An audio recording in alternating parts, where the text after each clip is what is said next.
Hello everybody, and a very warm welcome to the Hive today. It's Barnet versus Halifax that will be coming up for you very shortly. My name is Rory Edwards, I'll be your commentator today, and alongside me is Mr. Brian Matovu. Brian, pleasure to be with you, as always. Pleasure to be here, Rory. Looking forward to today's game. It's going to be a big one. It is indeed. Now, obviously, last game was one of the easier games that Barnet will play. Barnet 4, Ebbsfleet United 1. An absolutely fantastic first half showing in particular. It could have easily yielded a bigger scoreline. Thanks to Mark Cousins, the former Barnet player, spoiling what could have been an even better day for the Bees. And they did obviously concede a silly goal really in the second half. Yeah. But what did you make of the game overall? Yeah, I thought Barnet first half, like you said, were exquisite in attack, a really attacking clinic. And that's what we want to see from the Bees when they're playing at home.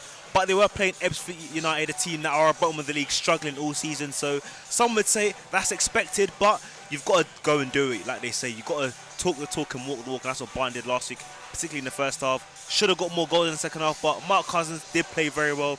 And Dean Brennan did say, second half we did play well, just weren't able to get more goals. And like you said, could come down to goal difference. So hopefully that doesn't bite them in the butt, but a very good performance and a very good win. We were joking, I think, before the game that we could win sort of 73-0, and Dean Brennan will still be like, we could have scored 74. Standards are high. He's that sort of manager, driving the standards up, absolutely. It was a bit of a cheap goal, though, conceded by Nick Hayes in the second half. Now, obviously, irrelevant in the grand scheme of things, but it did take a little bit of gloss off the scoreline. Yeah, a little bit of gloss because, no one likes to concede goals. We were talking before about how Barnet really want to get that clean sheet, and it's such a cheap way to concede. And we've seen it throughout the week, Tottenham versus Man United, goalkeeping errors. We even saw in the last game for Halifax Town that the goalkeeper made a mistake, and that's what happens. But Nick Hayes has been solid all season, and Dean Brennan did say at Yeovil, Dean Brennan did save the day, and it's going to happen. Hopefully it doesn't happen when it counts and when it matters, but not something we like to see. But Nick Hayes has been good all season. Indeed. Well, Dean Brennan, like you say as well, he was very praiseworthy towards his goalkeeper. He made a crucial save at the Yeovil game, Yep. as you mentioned. So it swings and roundabouts, really. Yeah. Now, Halifax Town have always been a bit of a tough nut to crack for anyone, really. Though they're a very well coached side, more on the defensive side of things. They sit 9th place at the moment. They're level on points with 7th placed Altrincham, and they've got a real motivation to get a result here today, because they could sneak into the playoff positions over Christmas with a result today. What kind of game ultimately, though, are we expecting? Are we going to be expecting a kind of low-scoring defensive game? Will Halifax take the game? I know they won 4-3 against Aldershot last game, but that was a bit of a freak, really, a bit of an anomaly, because they don't tend to be involved in high-scoring matches At all. Yeah, like you said, Halifax not really a high-scoring team, but their defence is very, very good. Got the 5th best defence in the division, so it will be a tough nut to crack. I expect a usual Barnet home performance, lots of possession.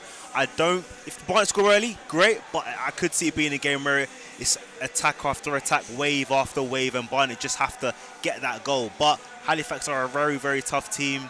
They're in the 9th place in the division for a reason, close to the playoff places, literally level on points with it. And if they come here, they've got the 3rd best away record in the division, so they can come to this thinking we can be the side that defeats Barnet for the first time at the Hive, and that's what's up for grabs for them today. Well, indeed. Oldham Athletic, of course, the only side this season to come away from the Hive with absolutely anything at all. Yeah. And, of course, as we always say, Barnet probably should have won that game. Yeah, but alas, 31 points out of 33 possible points is not a bad return, is it? At all. That's brilliant. That's probably the best home record in the country. I'll be surprised if anyone has any better than that. But yeah, Barnet have been immense at home. We've called this Fortress Hive, and Barnet shown it Fortress Hive for a reason. Don't concede much. I mean, if Barnet concede, it seems to be mistakes. We saw how Rochdale scored, mistake. Ebbsfleet scored a mistake that are really, really avoidable. So Barnet, very, very tough to beat at home. But they do say records are there to be broken, and could Halifax be that side today? Well, absolutely. We're here to find out and bring you the most entertaining live coverage that we possibly can. Let's hope the game does the heavy lifting for us. Now, obviously, the last time these two sides met was the reverse fixture at the very beginning of the season, and Halifax came out victorious in that one. They beat Barnet 2-1. And Danny Collins didn't cover himself in glory at in that game. He's since kicked on, by the way, and he's sort of back to the Collins that we know. I think he was picking up I think he had harbouring a bit of an injury at the time. So, but yeah, it wasn't his best game. No. But what have Barnet kind of learned from that? Do you think? What can they do differently this time to make sure they get the win? Yeah, I think you could say that was the first game of the season, so maybe still come back from pre-season. A side that hasn't really played together, lots of new players, but now we've seen since then that Barnet really kicked on, have been really strong side, very consistent, winning lots and lots of games. And like I said, Collins didn't play very well in that game, but Collins last week got 2 assists, so you can see that he's really forgotten about that performance. Scored a really massive goal at Yeovil Town a couple of weeks ago. Absolutely. But what Barnet can learn from that is that Halifax are a side that are dangerous. Of course, Aidan George, who set up the first goal, isn't playing today, but Alim Adatoro, who did score in his debut that game, is playing, so Halifax can be a threat from set pieces. They've got a really big side, but I think Barnet 6'5", 6'5", and the keeper's 6'7". If Halifax is a late goal, we can expect him to come up, Sam Johnson, for corners. But I think Barnet, given they're playing at home, they should expect to win every single home game from now going on out. And they've got a 3-game home stretch. Of course, they've beat Ebbsfleet, they win today, beat Sutton, and then go into the new year at Eastleigh. You can think of it, if Barnet can get at least 10, draw Eastleigh away, but if they get 12, that's an amazing return. So Barnet got to take each game as it comes and hopefully win today, top at Christmas, and you would have taken that at the start of the season, wouldn't you? Absolutely you would. Now, I mean, Halifax actually haven't won at the Hive since 2014. Wow. And I think that was obviously the first time they played them since the move from Underhill. And that ended Barnet 0, Halifax 4. That would be a shocking scoreline today, but at the time, Barnet were a playoff side, so you just never know, do you? Yeah, you never know. I mean, Halifax, like we said, Halifax have given it to the big sides. They drew with Forest Green. They should have beaten York. That was 2 late goals from York City. So Halifax are not a side that you can mess about with. They're always going to be in and around the games. I was seeing a lot of their scores. They only really lose games by a goal, or there's always a goal in it. So Halifax, you can bet they'll be in it within the last 10 minutes. And if they start pushing men forward, that could be an opportunity for them to get an equaliser or a winning goal. So a tough game we should expect from Halifax. But Barnet are at home. They've scored 4 goals. They're the highest scoring side in the division. As long as Barnet can keep creating chances and take them, Barnet, I expect them to win the game. Indeed. Well, 2 out of the last 3 meetings between these two sides at the Hive have actually ended 0-0, which kind of fits with what we've been saying about a defensive side. There was a 2-0 sandwiched in between that, though, and I believe that was Chris Millington's first game in charge. He's done all right, has Chris Millington, with the Shaymen. Obviously led them to an FA Trophy victory. They're always in the right position in the league. They don't quite tend to have enough to mount a title challenge, but they are always up there. So clearly Millington's doing a decent job. Yeah, doing very well since he's come. He's brought in silverware, and every fan wants silverware for their side, whether it's an FA Trophy or whatever it is. So credit to him for that. And like you said, Halifax are always a side who are always in and around the playoff positions. They're a frisky side. They go on like those 3, 4, 5 game stretches where they win or might not win, but they were in the playoffs last year, didn't get through past quarterfinals, and they were in the playoffs a couple of years back as well. So they're a side that can contend for the League 2 spot, but not as high as where Barnet are looking for, which is winning the league and winning the division. Well, lest we forget, they did make the playoffs last season, ultimately lost in a thrilling game actually against Solihull Moors, which they lost 4-3. They were actually 4-0 down, I think, in that game, and they scored 3 goals to bring it back. But anyway, what's your? We're just being told that we are now also live on National League TV via DAZN. So a very warm welcome to anyone watching from abroad, which I assume you must be if you are watching visually. But also a massive welcome to those who are currently joining us on the YouTube stream. We hope you can stick around as long as possible, and we can bring you a very entertaining match between 2 clearly very good sides. Hopefully they don't cancel each other out. That would be a shame. We were treated to a thriller last time, really, especially the first half. Bees getting 4 outstanding goals. Shelton with the pick of the bunch, I would say. That was a brilliant strike, and half volley. That's up there for goal of the season. So expect to see that towards the end of the season when they're looking at goals of the season. Yeah, I mean, I think I've watched it about 100 times Same. already from each angle. So Yeah, let's see if we get another worldie or two today. Yeah, Hope so. That'd be nice. Yeah, that was always nice. Why don't we take a quick look at the lineup? So I mean, it's actually the same lineup as the last game. Why don't change your winning team? Yeah, literally. If it ain't broke, don't fix it. And given the first half performance, any Barnet player, unless they were injured, would be disappointed to see themselves drop from the side. Indeed, absolutely. We'll just run you through that, though. Obviously, Nick Hayes in goal. Danny Collins playing in, well, what we believe to be the right wing-back position, because you want Collins on the pitch, such as his quality. I know he's sort of a centre-back, really, but, I mean, he played in that position so brilliantly last time. He's just such an attacking threat. He's a threat anywhere on the pitch. Yeah, going forward, Danny Collins is always a threat. Whether it's in the assists, winning headers, or scoring goals, he can do it all. He absolutely can. Obviously, Reece Brown, thankfully, I mean, we did see him limping a little bit towards the end of the last game, so that's great news that there's obviously nothing wrong there. Yep. So hopefully he can make it through with no further issues. Scored a worldie, of course. Well, you thought it was a worldie. Dean Brennan didn't think it was quite a worldie, but it was still a fantastic finish, obviously. Nicky Kabamba, obviously, in the. I mean, that is the first name on the team sheet. Yep.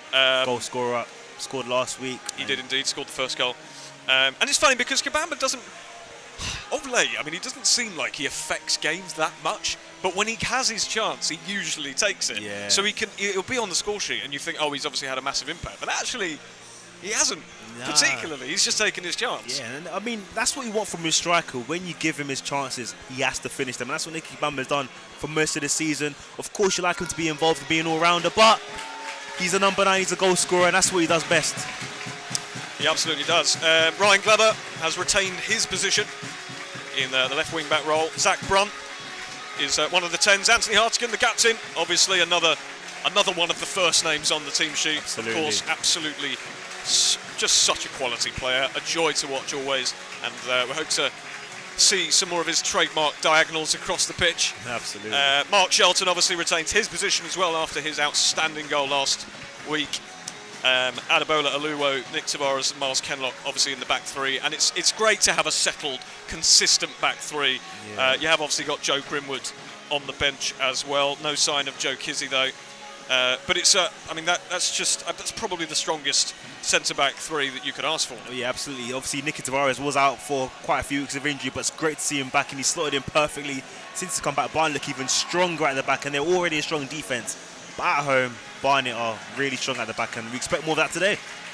Indeed we do. The players are doing their customary handshakes now. Mr. Bumble is joining in the action as well.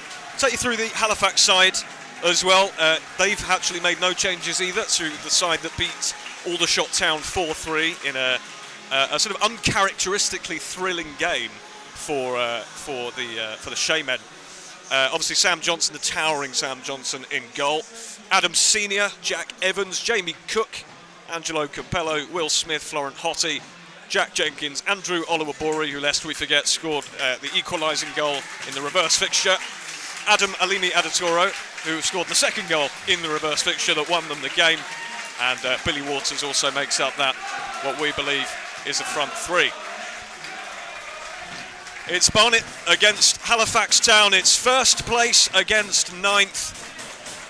And it's a really tough one to call, but all we can hope for is an entertaining game and one that ends favourably, if you're a Barnet fan, for the Bees to retain their position at the top of the league over Christmas. Yeah, absolutely. I mean, that's exactly what Bees fans would want. Top of the league at Christmas, the perfect present if you're a Bees fan. But for Halifax, if they were to win today, they could sneak into the playoffs, and that's also a great Christmas present for them should they win.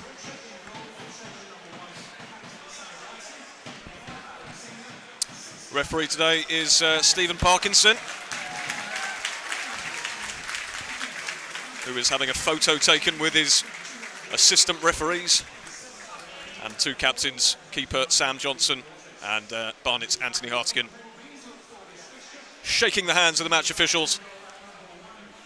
Sam Johnson really is tall, you can tell for now from He absolutely from is, yeah. He put in, and as I recall, he put in an excellent shift in the 0-0 the last time these two met at the Hive. But again, that was a game that Barnet could have easily won. I recall Marvin Armstrong had a massive chance to win that game. Obviously now he's at York, and Marvin Armstrong did actually grab a goal against Barnet in their 3-1 win against the Bees earlier this season. Yep. But it'll be Zach Brunt and Mark Shelton to kick us off, as they did last week, which we commented we don't usually see two people over a kick-off anymore. So it's kind of a bit old school there. Yeah, good to see. We're underway. Again, top of the league against 9th place. Both sides with a lot to gain from getting a result today. But Barnet, with their unbelievable home record, will be hoping that they will get the job done today against a tough nut to crack in Halifax Town. Just looking early on, we were talking before what shape Halifax were playing. We can see that it is a back 3/back 5. Oliver Bory is playing right wing back. Oliver Bory scored an excellent goal against Aldershot last week when the chance looked like it had gone, and he somehow managed to dig something out. Brilliant finish from him. Bit of head tennis going on at the moment. Ball comes towards Nicky Kabamba, but Halifax gained possession, although it's been won back, and it's Shelton now around the halfway line with Anthony Hartigan. Tavares tries to loft one through to Brown, but he's muscled off the ball by Adatoro. But Barnet win it back, and that might trickle out for a corner, and it does. And after just 60 seconds, it's a corner for the Bees over on the far side. Yep, cheap corner one, but fair play to Barnet. Kicked off Adam Adatoro, and good early opportunity for Barnet to get a goal. We talked earlier about Halifax's defence, so it'll be interesting to see whether Barnet can score early on and have a great start. Hartigan is offering the short option from Zach Brunt's corner, but it looks like Brunt is going to go into the middle. He does. It's a left-footed curler towards Danny Collins. Sam Johnson decides to punch. He had ample time to actually catch that. Bit of a strange decision from the 6'7" Halifax shot stopper, and it's another corner for the Bees. Yeah, he's let Barnet off the hook there, to be fair, because he should have caught that and relieved the pressure. But another corner for the Bees, and Collins, it seems like he was right up for it. It will be another corner to be taken by Zach Brunt, who has a mean left foot. Decides to go short this time to Anthony Hartigan. Here's Kenlock, just on the edge of the penalty area, over on the far side. Shifts it back to Brown, and it's with Ryan Glover now. Glover tries to play a sort of lofted through ball towards Reece Brown. Right idea, and he's applauded by Brown for the effort, but it does trickle out for a goal kick. You could see what he was trying to do there, couldn't you, Brian? Yeah, he tries to play that reverse pass just into Reece Brown. It was a tough pass, but I think Barnet having that short corner kind of allowed Halifax to push up, and then that made the pass really difficult for Glover. Sam Johnson to launch this one long. No short goal kicks from the Shaymen. Tavares rises high, but his header goes for a throw into Halifax just past the halfway line.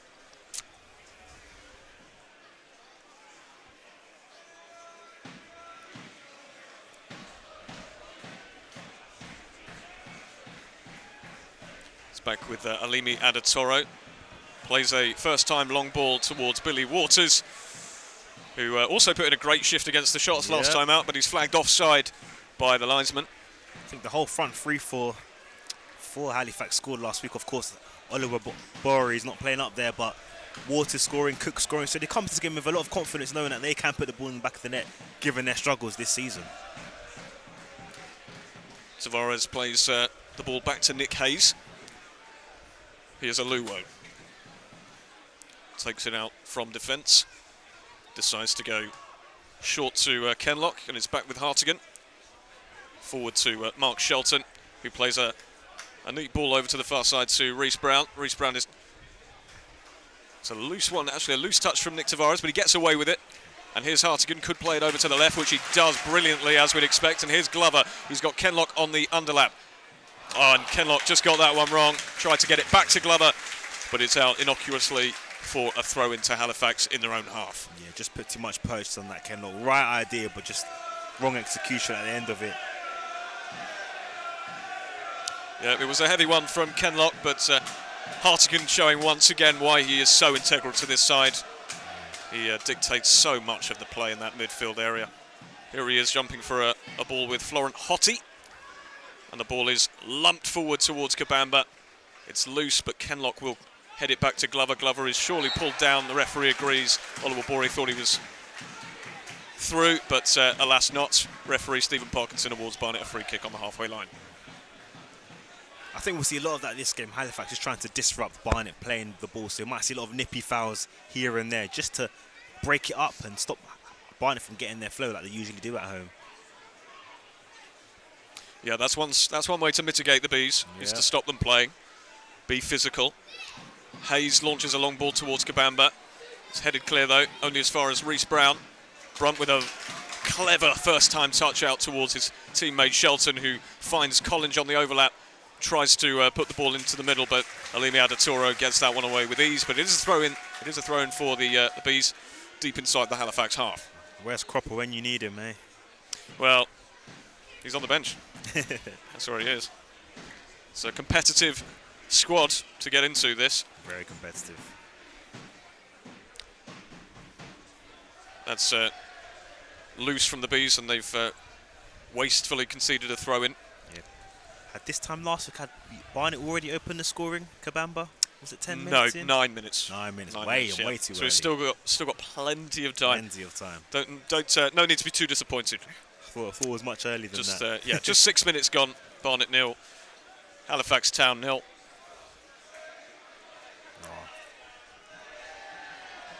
Hartigan tries to play that forward, but goes out for a throw-in to Halifax deep in their half. These are always tough throw-ins, aren't they, when they're really deep in your half? You know, it's so easy to lose possession. But Alimi Adatoro tries to throw it as far as he can. Collins gets the header to Kabamba. And he just about got away with that, did Halifax. Yeah. It is a throw-in for Barnet. Over on the far side, Collins has the ball in his hands. Stephen Parkinson, the referee, is telling him to move backwards. Looks like Collins is going to go long with this one. Collins does have a long throw in his locker, not quite as long as Cropper, but he decides to go short. And Parkinson has awarded Halifax a free kick. A bit niggly there from the Bees. And Halifax have a chance to get out. Sam Johnson will be taking this one. Doesn't look like they're going to play any of this short stuff. Nah. I think after seeing Fraser Forster's performance against yeah. Manchester United the other day, I think all keepers have had a bit of a scare. Absolutely, and also Halifax last week, they saw what the opposition keeper done. Aldershot gave them a cheap goal just to keep him messing about with his feet. It was almost a carbon copy of Forster, wasn't it? That? Yeah, Diallo's goal for United. Yeah, literally carbon copy. And funny enough, last week Nick Hayes made a mistake with his feet. Did, yeah. His goalkeeper, so he swiped at thin air. Yeah, so Nick Hayes on his feet now, but calm and composed. Calm and composed. It only takes one moment, doesn't it, though? Yeah. Long ball played towards Kabamba. It's headed away, though. Shelton jumps for the ball, and Hartigan with a smart first-time ball. Glover is running, but he won't get there. Tried to switch the play at the first time of asking, but there was too much on it, and Oliver Borey has the ball in his hands for a Halifax Town throw-in. Yeah, he's very unlucky there. You can see the idea. You can just see the pitch without even looking at it, and if that had come off, Barnet would have been in a really good position. So unlucky from Anthony Hartigan. Really good idea. He has got periscope vision, hasn't he? Honestly. Anthony Hartigan. Such a clever player. Ball is played towards Waters for Halifax, and the first time ball attempted again towards Waters with Aluwo.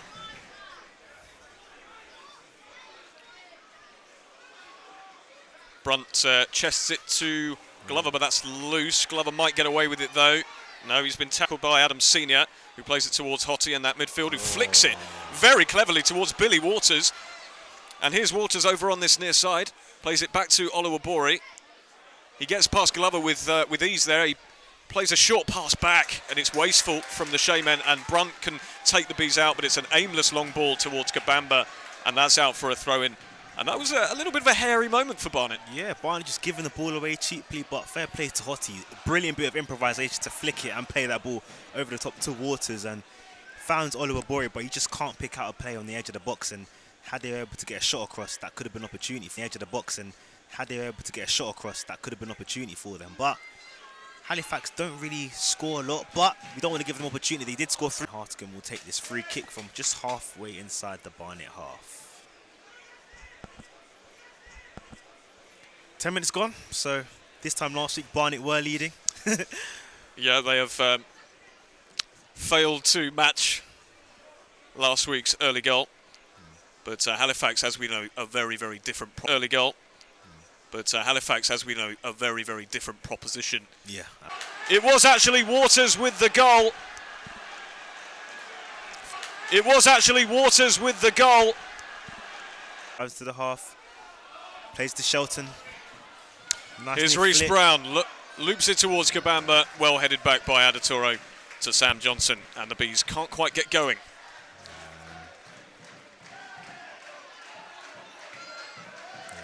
Halifax have really disrupted Barnet's flow earlier, and you can already tell that Shelton and Hartigan aren't getting the time on the ball they were given last week to just switch the play, pick passes. So it's a very, very different game today. And a little bit. And another hairy moment for the Bees there. Brunt cleverly gets it through to Hartigan though, and it's Reece Brown. Now Hartigan. The Bees managed to get it back under control. But you can definitely see this is going to be a very tough afternoon for the Bees. And anyone thinking that this was going to be a straightforward fixture would be sorely mistaken. Absolutely. And we were saying in the pre-match show that Halifax are a side that contends for the playoffs. And that's where Barnet have been over the last couple of years. And this season, of course, Barnet challenging for the title. But Halifax are no slouches. We said they took it to Forest Green, drawing with them. They took it to York. And right at this moment, they've taken it to Barnet and are leading the game. You get the feeling that the Bees are going to have to use everything they've got to get a result in this game. They're going to have to graft and fight because Halifax Town are no slouches. That's all. 15 minutes gone. It is Barnet 0, Halifax Town 1.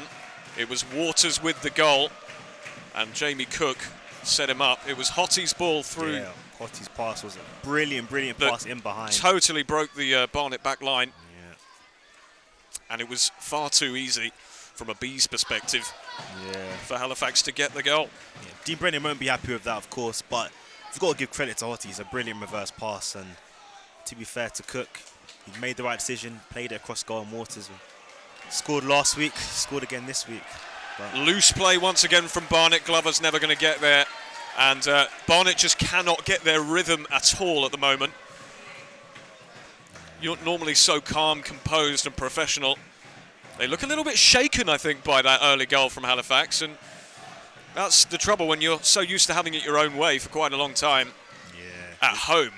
Yeah, I was going to literally say, especially at the Hive, where Barnet's bread and butter. Last week, compared the performance where Barnet had anything they wanted when they were passing, had time on the ball, switch and play.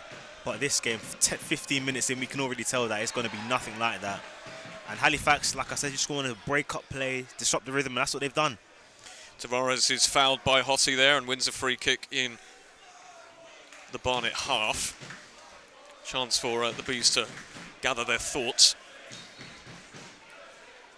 For Dean Brennan, it will probably be a case of keep plugging away and try and find your rhythm. Far too early to panic. Yeah. But obviously, as we keep saying, Halifax a tough nut to crack, but it's not a 0-0. It's not going to be a 0-0, and the Bees are going to have to really, really take the game to Halifax. That's a poor ball out from Hayes towards Glover, who was never going to rise high enough to get there, and it's a throw into Halifax in their half. Yeah. I think Dean Brennan will be...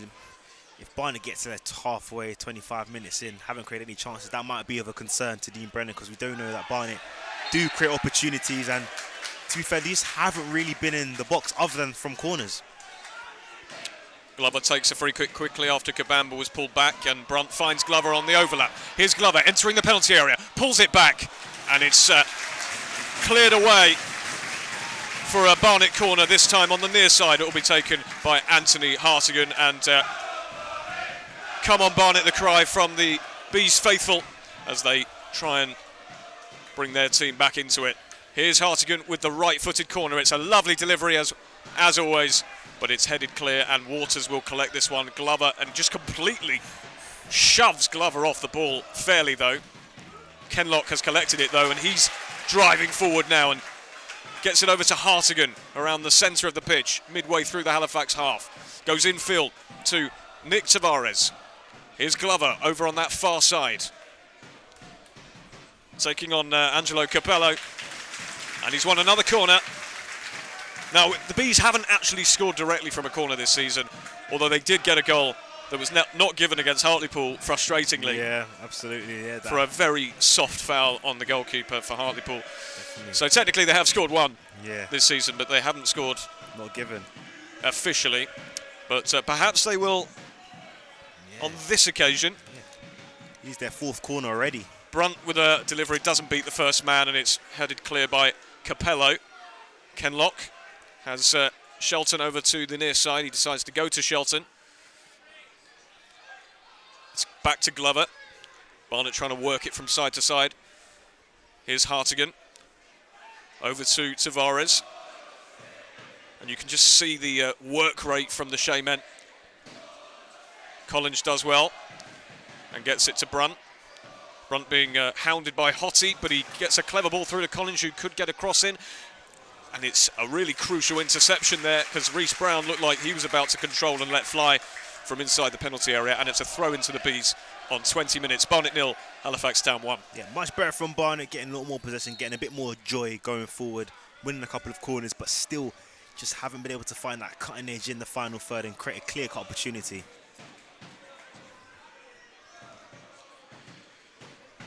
Here's Brown, can't keep hold of the ball, and Halifax go long again. Aluwo running back, Hayes gets it right this time and heads the ball out, and the Bees come away with the ball now. Here's Miles Kenlock over to Ryan Glover on the left. Glover, he does really well to get away from his man, but it's back with Shelton and Hartigan now. Hartigan, Brunt, first time to Glover. Glover running towards penalty area, back to, that's a great back heel from Brunt towards Glover. Glover being chased away from goal though.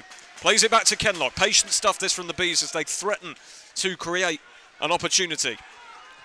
Slows it down though, and it's back with Aluwo, and Halifax have everyone behind the ball. Neat ball through to Nick Tavares, who's got two men with him. And it looks like it's going to be another corner, which it is. That should be corner number 5, I think. Yeah, corner number 5, but good response from the Bees to go and a goal down. Brilliant work between Glover and Brunt. Good 1-2, just can't get across in the box. But Halifax, resurgent, strong back line, and will be a tough one to crack. Brunt goes short to Reece Brown, who plays it back to Hartigan. Hartigan whips one in with his left, but it's well over hit. And the Shaymen fans ole as the ball goes out for a goal kick to Halifax. Yeah, just an overhit from Hartigan, not something we expect from him, but tries to get to the back post, but just overhits that by a lot. You can see exactly what Halifax are trying to do, keep their shape, frustrate the Bees, and chase the ball. You can just see the immense work rate that Chris Millington's side are putting in, and they are not making life easy for the Bees.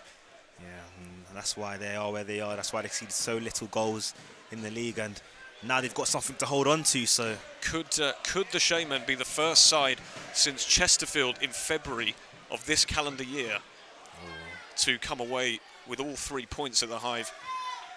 Hayes absolutely launches that one clear.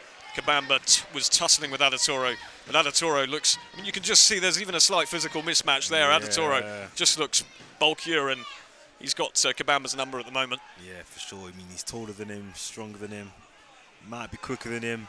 Tough matchup for Kabamba. We need a lot of support because they've got 3 big defenders to Halifax Town. So yeah, it's going to be a physical afternoon for them. Yeah, for sure. It's an offside given against Halifax, and the Bees have a free kick on the halfway line, which Tavares plays back to Aluwo. Aluwo comes forward just past the halfway line now, keeps going, decides to go over to the left with Kenlock, who plays a first-time ball to Hartigan. Hartigan inside the centre circle. Now Aluwo. Hayes calls for it and gets it. Halifax holding their 5-3-2 shape. Lofted ball towards Brunt. Will Glover get there? No, it's the Halifax defender who gets there first, plays it out towards, and here's Oluwabori. Oh, that's brilliant work from Oluwabori to get away from Kenlock, and he's running back to try and stop him, but Oluwabori keeps running, and he's running all the way into the penalty area. Oluwabori! What an individual effort that was. He took the shot. He ran all of 40 yards there into the penalty area. Kenlock and Hartigan could not keep pace with him, and luckily for the Bees, he dragged his shot wide, but that just shows you how dangerous Andrew Oluwabori is for Halifax Town. Yeah, we were saying last week, he scored a brilliant goal last week, was in the Vanarama National League Team of the Week as well for that performance, and that just goes to show you that when he's going forward, he is not someone you want to be up against because he's so quick, he's got good dribbling. Here's Nicky Kabamba over on the far side. He evades the offside trap, but he slows the play down. But it's inside to Tavares. Tavares being chased. He's still got it though, and it's Shelton! Oh! How on earth has that gone in? It certainly wasn't like his worldie last game. It was a bizarre effort, really. He was falling to the ground and just managed to get some contact on it, but it somehow fooled keeper Sam Johnson, who fell to the floor himself, and it's nestled in the corner. It's Barnet 1, Halifax Town 1, in bizarre circumstances. Yeah, you can see the Halifax Town players, they're looking at each other like, what happened there? The ball just comes to the edge of the box, comes to Shelton, and he just takes a swing here as he's falling down. The keeper must not have seen it, or the ball must have taken a deflection of some sort, but it's found its way to the back of the net, and that is exactly what Barnet needed. Never really looked like scoring. We were saying that Halifax could have went 2-0 up, and that's how quickly a game can change. But fair play to Barnet, they kept on plugging away, and Mark Shelton's got 2 in 2. If you were to play his goal last week against this goal, you could not see a greater contrast in quality. But it just goes to show, if you don't shoot, you don't score.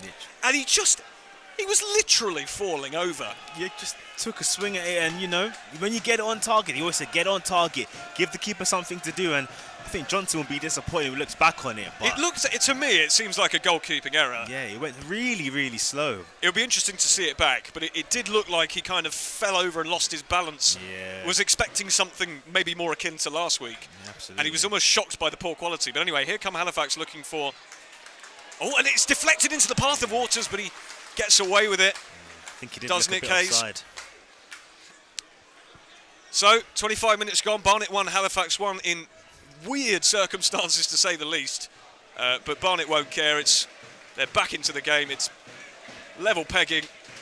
And as you say, it was just what the Bees needed to stop this becoming a frustrating game as it continued.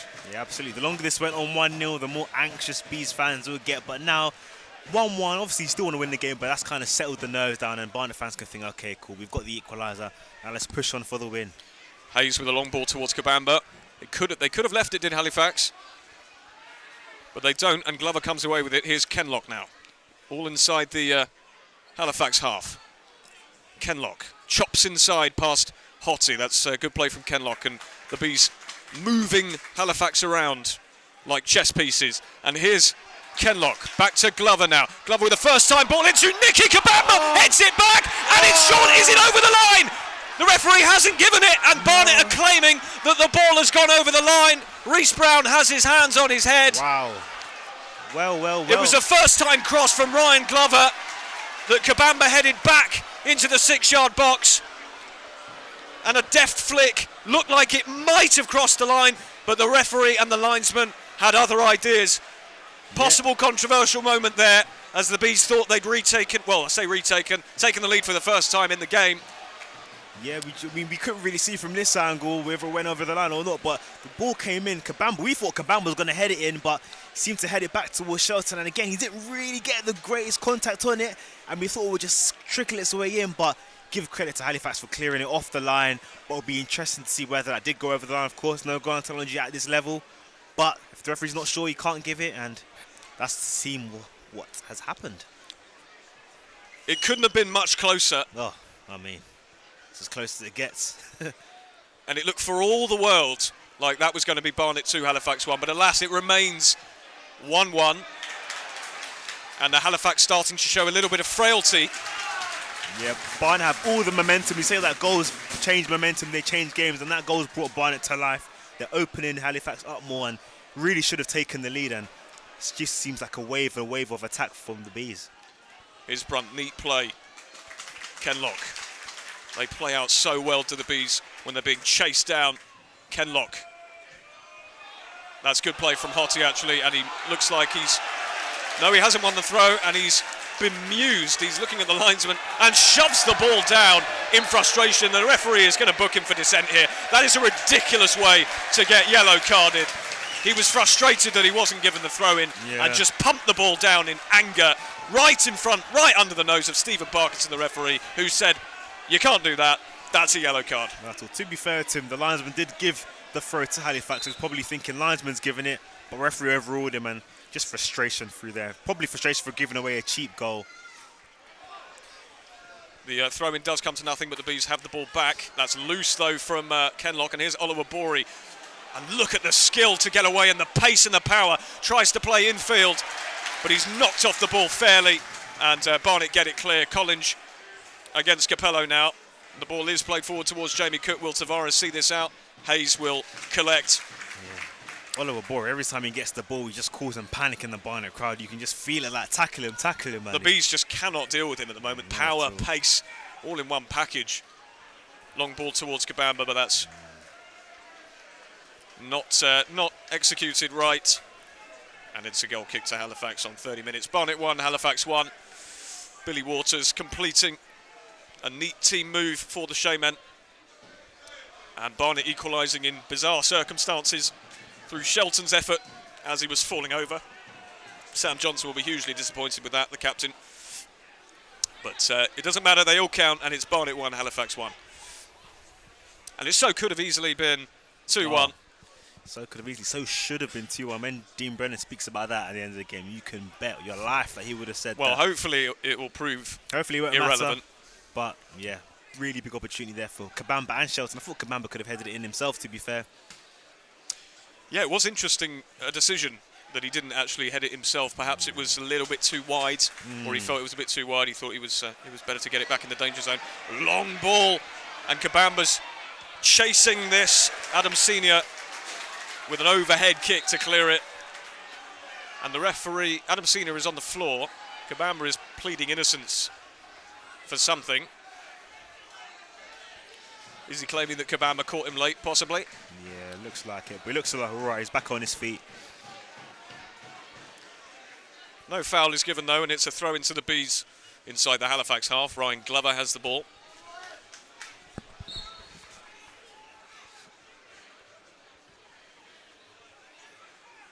A very entertaining half an hour so far. It's been very competitive, which is more than we can say for a lot of Bees games recently at the Hive. Oliver Bory, suspicion of a handball, but gets it clear. Kenlock heads it towards the middle, towards Tavares, who gets away with that one. Kabamba. Adatoro gets the better of Kabamba, and Halifax come away with it, and here's Hottie. Now Alimi Adatoro. Halifax with the ball in their own half. It's back with Adatoro, who looks like he's going to... You can see they're trying to beat the high line. Yeah, over the top, that's well. Which they have exposed it once. Yeah, their front three really combined very well. Got a lot of pace about them, got a lot of tenacity. So Barnet still got to be aware of that, because they do have a threat. Halifax, and they have shown that by taking the lead early on, and even afterwards. Could have been 2 up. Tavares heads that one clear, but it's back into the Barnet half from Senior. Kabamba rises high, and a bit of head tennis going on. Hottie with a suspicion of a high foot there, gets away with it though. Oliver Bory, good tackle from Glover, who gets the header, and he's pushed in the process. That's great work from Glover. Referee gives a free kick to the Bees. Here's Hartigan. Now Tavares. Over to the far side with Collins now. Back with Tavares. Waters is trying to block his options, but it's back with Hayes. And now Aluo.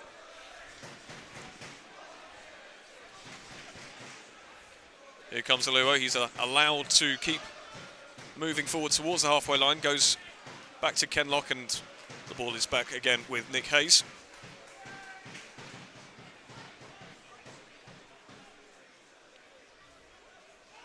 Hayes will look to go long with this one. He does. Towards Reece Brown, but it was a physical mismatch between him and Adatoro. And it's not a particularly effective tactic, that, for the Bees, the long ball. It's a really big mismatch between Adatoro and Kabamba. They try to exploit the high line again, do they, Halifax? But that ball is well overhit. Most away sides, when they come here, tend to sit back and exploit the high line. It's quite a simple tactic, but it tends to work on occasion. Oh, Brunt gets away with that one, and Glover now driving into the penalty area. He's got Kabamba in the middle, plays it to Brown. He misses it, but it should be Collins who goes for an effort, but blazes it over the bar. That's a waste from Danny Collins. Yeah. Reece Brown missed the ball as it was played back towards him. It fell to Danny Collins inside the penalty area, and he had quite a bit of time to think about that one, perhaps too much time, and skied that one. Just literally wanted to say, he looked like he had too much time to think about it, set himself, and he was leaning back towards the end of it. Possibly the wrong player as well. If I had to pick someone who scored that to fall to, you want Kabamba, Brown, Brunt. Well, it did fall to Brown, but he completely he missed it. Missed it. So Collins was arriving late into the box. Shelton would be another candidate I'd nominate to take that kind of shot. He's already scored a weird goal today. Yeah. But Danny Collins does get on the score sheet, so we'll be disappointed that... He tends to do it with his head. Yeah, true. More than anything.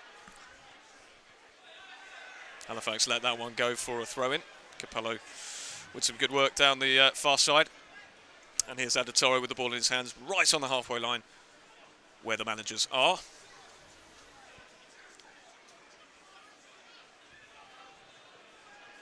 Shelton chases Adetoro, and Kabamba is now chasing the Halifax back line, trying to be a menace. It's back with Sam Johnson, potentially culpable for the error today. Plays a long ball towards Oluwabori, and he might have got there. He sort of lost his balance. Yeah, it was a really good kick from Johnson, you know. It was over the head of Kenlock. Yeah, Kenlock, he couldn't deal with it, and the ball did bounce, but thankfully for Barnet, it bounced right into Nick Hayes' hands. A good positioning from him as well, off his line, collecting it. So that's the benefit of Manuel Hayes or Nick Neuer. I think Nick Neuer would probably be my... Good alliteration. Yeah, no, we've got the alliteration there. Hottie wins the header in the middle of the park. Halifax lump it long again. Not too much controlled possession from them. Tavares fails to spot Glover over on the near side. It would have been a great ball, great option. He was in acres of space. But they could still work it over to that side, which they will do with Brunt. And here's Glover now over on the near side. He's got Kenlock through the middle. He finds Kenlock in a pocket of space. Kenlock into the middle. It's a poor cross into the middle. No power on it at all. No precision. And Kenlock was in a great position. He should have done much better. Yeah, brilliant work from Glover to find Kenlock in that pocket of space. But yeah, like you said, poor delivery from Kenlock. He's got to look up there and pick out someone. But easy for Halifax to clear that and defend. He was in a huge amount of space though, Kenlock. They all crowded round Ryan Glover, and they failed to spot Kenlock, who was in just acres of space in the box. Yeah, maybe he could have taken a shot on himself, but it was quite a narrow angle. Glover throws it towards Brown. Here's Glover. It's a loose ball, and he was late on Billy Waters there, and the referee's given a free kick, and Halifax fans jeer that one.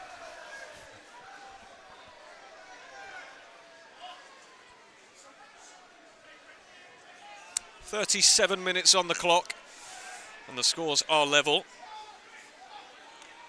Barnet's edging the possession as they always do.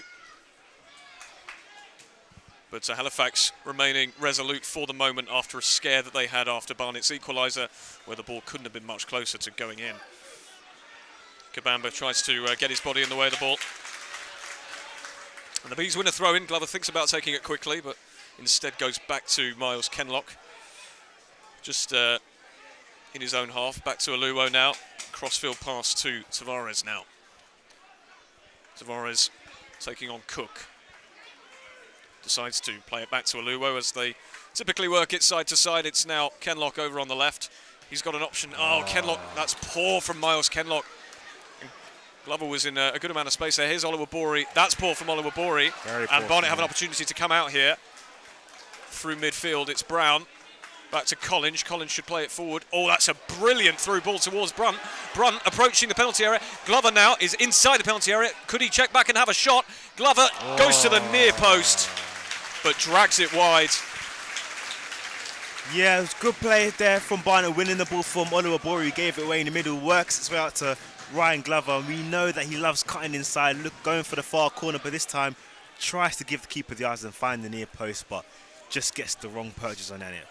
Whistles wide for a goal kick. It was an excellent through ball from Danny Collins to set Brunt on his way. Brunt found Glover over on the near side, and he, as we say, decided not to take his familiar far post effort instead dragged it over to the keeper's side, and it went out for a goal kick. Here come Halifax though. Waters is flagged offside, and now it's the Shaymen that can't really make anything stick, as the Bees are gradually finding their rhythm as we inch towards half-time. Yeah, this is more like it from the Barnet that we normally expect, we normally see, dominating the ball, creating a bit more chances, not mainly clear-cut ones other than the one that was cleared off the line, but they're getting into dangerous positions and arguably should have maybe taken the lead. Certainly should have taken the lead. Will they live to rue that? Fingers crossed for the Bees fans that they won't. Healthy attendance today, by the way, at the Hive. Lots of bums on seats, which we like to see. Absolutely. Last game before Christmas. Indeed, the Bees have Sutton United on Boxing Day next. Bit of an inconsistent side are Sutton United. Hayes launches this one long towards Kabamba. It holds up slightly in the wind. Kabamba almost wins it, but Halifax actually come away with it, and it's a loose ball though towards Hottie, and Brunt comes away with it now. He's got Shelton now over to Glover on the left. Takes his time over to Brunt. Oh, that's a brilliant ball through to Mark Shelton now. Shelton thinks about his options, goes to Glover. Inside to Shelton. Neat one-touch football. It's Shelton. Can he find a pocket of space? He tries to find the keeper's bottom corner, but Sam Johnson holds on to it well. Good football from Barnet. Really, really good football between Glover, Brunt and Shelton. Working ways, picking up spots. There's one-touch football in and around the box. But once again, just can't get a good enough purchase on the effort. And it's a comfortable save in the end for Sam Johnson. Hartigan with a loose pass towards Capello. But Capello makes a hash of that one, and it's a throw into the Bees in their own half now. This left-hand side for Barney, Ryan Glover's been at the heart of a lot of good things that have happened in this first half. So this looks like a side that, Oliver Bory's not really tracking back as much, likes to get forward a bit more. So maybe the Bees are targeting his side, knowing that he's someone who's not going to track back as much. And he's going well so far for Glover. Indeed, the Bees do look a danger on that left-hand side with Glover and Kenlock. And a risky play from the Bees there. Hayes decides to just lump it out. Brunt with an excellent leap to head it onto Reece Brown. Brown with an excellent turn. Falls over though. Bees come away with it, and here's Kenlock. As we say, he's got Brunt in the middle. He decides to go for Glover on the left. Glover gets away from Oliver Bory. Inside to Brown, who's found some space. And Brown with a tame effort straight at Sam Johnson. But positive stuff from the Barnet players. Once again, brilliant play from Glover. And found Brown, and Brown tried to do that trademark turn that he normally does, but again, just can't get the right purchase on the shot. But Barnet are really getting into gear now, and half-time's probably going to come at a wrong time for them. And the long ball is played towards Jamie Cook, and Cook gets an effort, and it's a good save down to his left by Nick Hayes, and that was just one long punt from Sam Johnson that exposed the Bees' back line and forced a good save from Nick Hayes. I mean, it's schoolboy stuff. You're told when you're a young kid, never let the ball bounce, and Alua can explain why you don't let it bounce, and just lets it bounce. I don't know what you heard, miscommunication, but brilliant save from Nick Hayes from Cook's effort there, because that was a great opportunity for Halifax. Throw in taken to Hottie. Hottie being closed down, but manages to get the crossfield ball towards Capello. Capello being hounded by Danny Collins successfully, and although Capello wins it off Tavares, they're still tussling.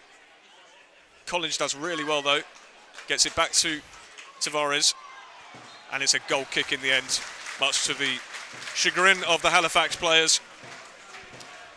It was all getting very tight over in that far corner, but the Bees are fortunate and they come away with a goal kick. And here's Miles Kenlock now,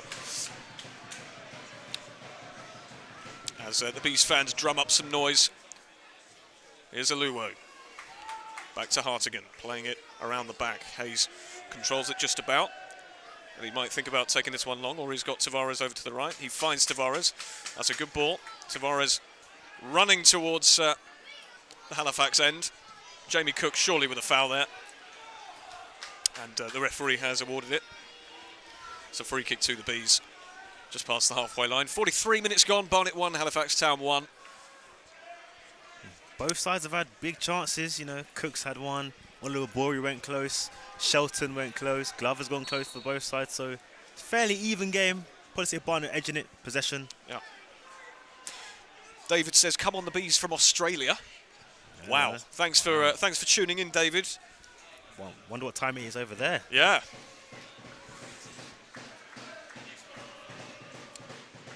Brunt with a poor ball from the free kick, and Kenlock with a good ball actually to a Collins. Collins doesn't control it. Kenlock sort of just hopefully lumped it back into the Halifax box, and Collins had a surprising amount of time but got the touch all wrong. But it is a throw into the bees in the Halifax half. Collins plays it short to Brown. Brown completely miscontrols it. It comes out to Adebola Aluwo, who decides to head it over to Tavares, who keeps it in but only for the benefit of Waters. And they try the long ball again, but Aluwo is there, plays a hefty ball back to Hayes, but he controls it well. Shelton now, and that's cool and composed stuff from the bees at the back. And Aluwo comes away with the ball now. He's on the right-hand side, which we don't often see. Poor ball out, though. Complete waste from the bees. Throw into Halifax Town.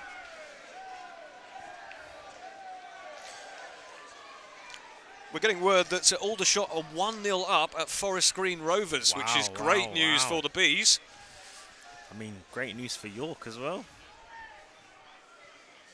Just goes to show you in this league that you can't take any games for granted, because results like that. There are no easy games in the division. Aluwo with a bit of a strange moment there as he tried to play the ball back to Hayes, just completely missed the ball, but he's retained possession. Here's Hayes.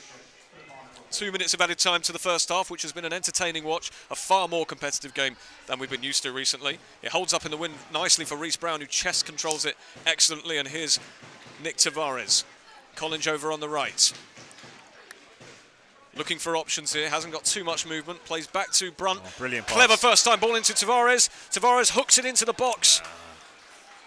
But there was not enough direction on that, and it's cleared away. But the bees win back possession once again, and here's Aluwo. Over to Kenlock. Now Glover taking on Oliver Rory. Someone said, who is the co-commentator? My name is Brian. That came from Howard G. My name is Brian Howard G. Good to meet you, mate. Corner for the bees, and this could be the last chance of the half. Oof. A bit of argy-bargy going on there between Nicky Kabamba Adetoro, and Adetoro. And the referee is calling both of them over. Has been a battle throughout the game, hasn't it? Very physical with one another. He's actually just telling off Adetoro, and Reece Brown is standing in the vicinity of the referee, but that's possibly unrelated. Anyway, it will be Brunt 2. He's about to whip one in, it looks like. Can the bees get a goal just before half-time? It is Brunt, and the header from Capello concedes another corner, this time on the other side, and Anthony Hartigan is going to take this one. This definitely will be the last chance of the half. Psychological boost if the bees could get in front just before the break. Perfect timing this would be if this was to go in. Hartigan places the ball down, raises his right hand. In it comes from Hartigan towards the near post, and it evades everyone. Once again, a brilliant ball, and the referee blows his whistle for half-time. Barnet 1, Halifax Town 0. It was the Shaymen who took the lead early doors. It was Waters who finished into an open net from Jamie Cook when they exposed the high line through a ball from Florent Hottie. And Halifax's lead didn't last too long. It was Mark Shelton who grabbed the equaliser in extraordinary circumstances, really. I'm curious to watch that one on the replay. I said that last week as well, but this one for a very different reason. But it is Barnet 1, Halifax Town 1. It's been a far more competitive game than certainly last week. And what did you make of that, Yeah, Brian? I thought it was a really intriguing half. Obviously, Halifax taking the lead was a bit of a shock for everyone here. First 10 minutes in, taking the lead. But like you said, brilliant pass from Hottie. And with that quality, brilliant, really good opening goal from Halifax. But Barnet responded well, got the equaliser. Shelton not getting the cleanest contact, but like you said, if you don't shoot, you don't score. And since then, Barnet have really been the dominant side, dominating possession. This left-hand side, Ryan Glover, Zach Brunt been really in the thick of things, but Barnet haven't been able to get it over the line. And Mark Shelton almost did. He's been at the centre of everything when it relates to Barnet going ahead. But really good half, and looking forward to seeing what Barnet can come up with in the second half. Halifax Town, this will be a good point for them, but they do look dangerous on the break, so really interesting second half will be to see. They do. It's a very, very tough one to call, and we hope you'll join us for the remaining 45 minutes. It could be a huge game in the context of both club seasons. Halifax edging towards the playoffs, and the Bees looking to maintain their top position over Christmas. Which one will this way? Which one will this one? Can I get my words out? That would be great, wouldn't it? Which way will this one go? Yeah, well, let's find out very soon. We'll see you for the second half very shortly.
We're about to get underway for the second half of football here, and Halifax Town are making a triple substitution, Brian.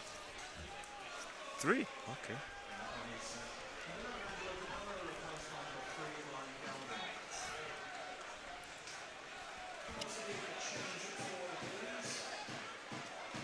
Barnet making a change. Yeah, the Bees are also making a change, and it looks like Callum Stead is going to enter the fray. Looks like Reece Brown has not come out for the second half, so must have aggravated something.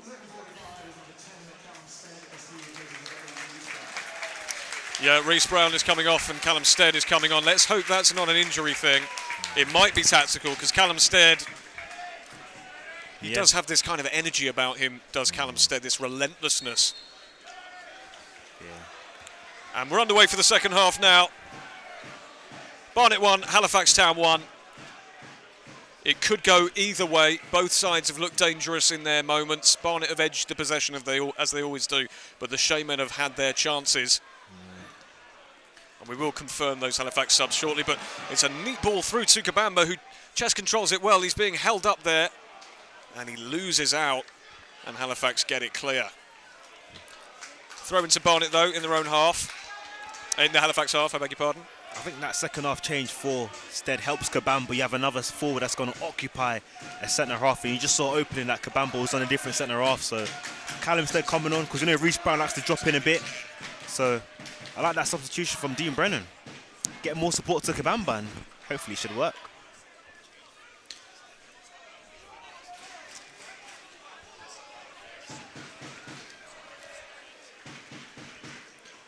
Collins plays a long ball back to Aluwo.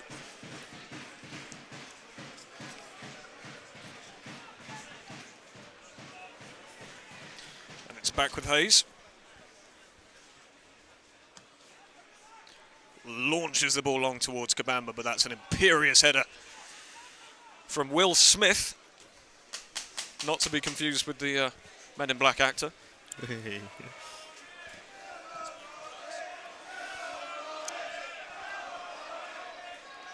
Barnet. Just to clarify there, sorry, Halifax have only made 2 changes, and that'll be Galvin and High, who have replaced Capello and Jenkins. So just to clarify that one, 2 changes for Halifax at the break and 1 for Barnet. Reece Brown came off for Callum Stead.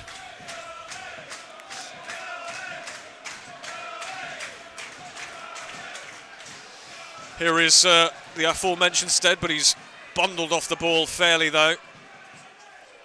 Halifax try the long ball towards Cook. Tavares was always favourite to win it and heads it back, but Halifax have it in midfield. And it is again Jamie Cook. Now Galvin, the substitute, taking on Collins, but Collins correctly guesses which way he was going, and that is superb defending from Danny Collins to win the free kick. They take it quickly. Collins launches it up the channel towards Kabamba. Can he hold it up against Adetoro? Adetoro has his hands all over him. And the referee awards a free kick to the Bees just past the halfway line. A bit too aggressive from Adetoro there. Just too touch tight. Just let him control it, let him go, but gives away a cheap free kick. The ball is left for Tavares to take the free kick. And he leaves it for Anthony Hartigan. Looks like they might actually launch this one forward, the Bees. They tend to take these sorts of free kicks short, but they are launching it into further up the Halifax half. Aluwo and Tavares have gone up. Hartigan floats one towards Kabamba, but that's a strong header out from Adetoro. And that's poor, really, from the Bees. They probably were better playing it short. First time long ball, really well dealt with by Kenlock, who had Waters chasing him, and Aluwo's in a spot of bother there, but does really well to get it back to Nick Hayes after he was being hounded. Here comes Hayes, back with Aluwo now.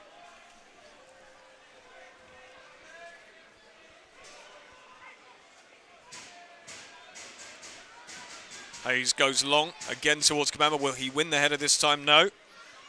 But it's loose in the Halifax half, and here's Galvin over on the left, plays it down the channel towards Cook. Waters, I beg your pardon. Getting those two mixed up. Here's Galvin. Adatoro. Chased down, and it's back with Johnson, who plays the ball well long. He's pressured by Kabamba, and it's out for a throw-in. That's good pressure from Kabamba on Sam Johnson, the goalkeeper, who has already made a little bit of a mistake today for Mark Shelton's goal. So you would think they'd like to worry him into perhaps making another error. Yeah, I think just through seeing that, I think Dean Brennan would have said, take some shots in, pop some shots, see if he's really what he's made of, because that first goal that he conceded was a really poor one. So Kabamba is hauled to the ground. Referee awards another free kick. You can see what Halifax are trying to do, but it's taken quickly. The referee said it's been taken too quickly, and they'll take the free kick again. You can see what Halifax are trying to do, just kind of break up the game, use their physicality, get those niggly fouls and stop Barnet getting any real momentum. Shelton goes for one from the halfway line, and that is a complete waste.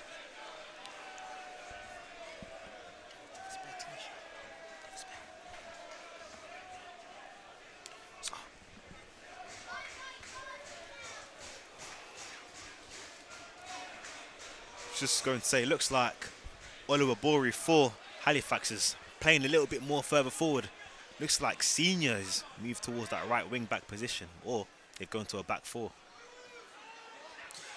Yeah, perhaps a tactical adjustment from Chris Millington as he looks to shore up this game. You get the sense that Halifax will be probably quite pleased with a point. Oh, absolutely. Not only Oldham have come away with anything from the Hive this season, and even that was a 0-0 draw. Yeah, I think a draw is a very good result for Halifax. On the road, first of all, we know how difficult that is, especially at the Hive, where next to almost every team has come away with at least a loss. So getting a point from the Hive, it's kind of like a bonus point, in fact. Indeed. Well, the ball's actually found its way towards Brunt, who nods it on towards Glover.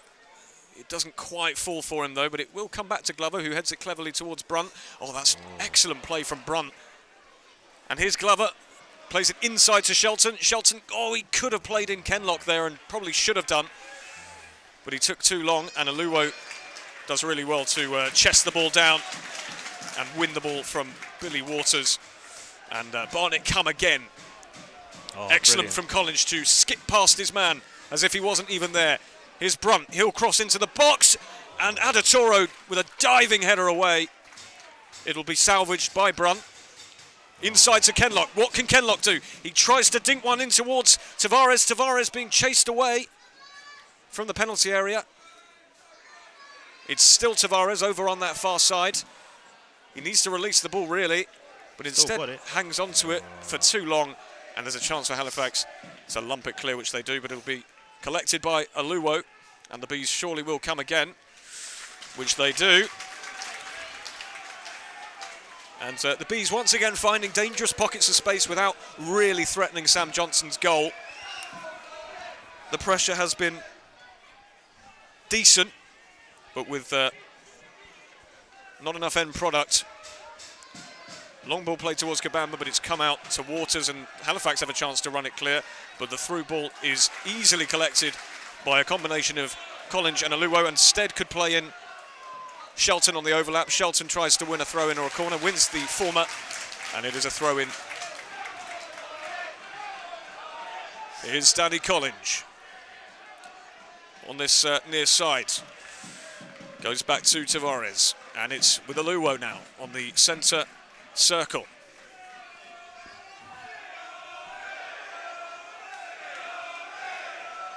Here's Hartigan. Tavares. Good work from Tavares, but that's a loose ball, and Galvin could play in Waters, and that's just too long.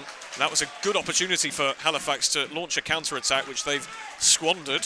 Very good opportunity, but a brilliant cover from Anthony Hartigan. Just find that pocket of space and intercept in that pass, because that was very dangerous. And that's what can happen when you play a high line like Barnet do. Any giveaway is going to be really, really vital. And given the pace that Halifax have. Excellent turn from Anthony Hartigan to get away from his man. And here's Zach Brunt, who looks lively today and tries to play in Kenlock on the underlap, and it's whacked clear onto the solar pedals by the Halifax defender, and it's a throw-in. Ryan Glover has the ball. Here's Callum Stead over on the far side. being hounded by Will Smith. It's back with Kenlock. Kenlock with a loose pass, but it's Aluwo who'll get it. And it's all the way back to Nick Hayes. Once again, patient stuff from Barnet.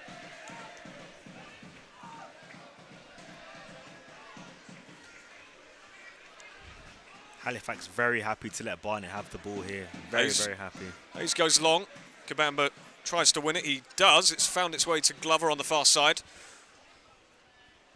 Good first time ball over to Kabamba, who is playing all the way over on the left there. Inside to Zach Brunt. Kabamba has stayed over to the left, and it's Kabamba who might get a cross in here. Oh. We're used to seeing him on the end of them. And just with the outside of the boot, tried to get one in the middle, but it was well held by Sam Johnson, who plays a loose throw, and Hartigan wins that brilliantly. And Collins now has a chance to head towards the penalty area. Goes short to Shelton on the far side. Inside to Callum Stead. Back to Shelton now. Here's Hartigan. Over to Shelton. Shelton plays instead. Stead being chased and harried. But he does well to hang on to the ball, and it's inside to Tavares. Oh. Excellent work from Tavares. Can he pull it back? It's Tavares. Oh. It's well cleared away. And the referee has decided not to award a foul to Mark Shelton, who was definitely pushed over. Boos from the Barnet fan there, as they would have had a free kick in a promising position just outside the penalty area, but no dice from Stephen Parkinson or the linesman. And the Bees come again with Hayes. Yeah. And the Bees fans sense a bit of momentum building. Yeah, they can sense blood. They're dominating possession. Halifax can't string 3 passes together. There was just a moment there where the keeper had it and he just threw it and he gave it straight to Barnet. So they need to relieve the pressure. And just as I speak now, Halifax have got the ball. Yeah, Halifax have an opportunity with Waters, who manages to get the ball out to Hottie. Over on the far side, he's being guarded by Luwo, joined by Kenlock. Here's Oluwabori. In comes the cross. Defiant header away by Collins, headed back into the danger zone, but Hayes collects that with ease, and he can throw it out short to Shelton, who's being urged to go forward by the Bees fans. Shelton goes down the line to Collins, back to Shelton. The Bees slowing it down a little.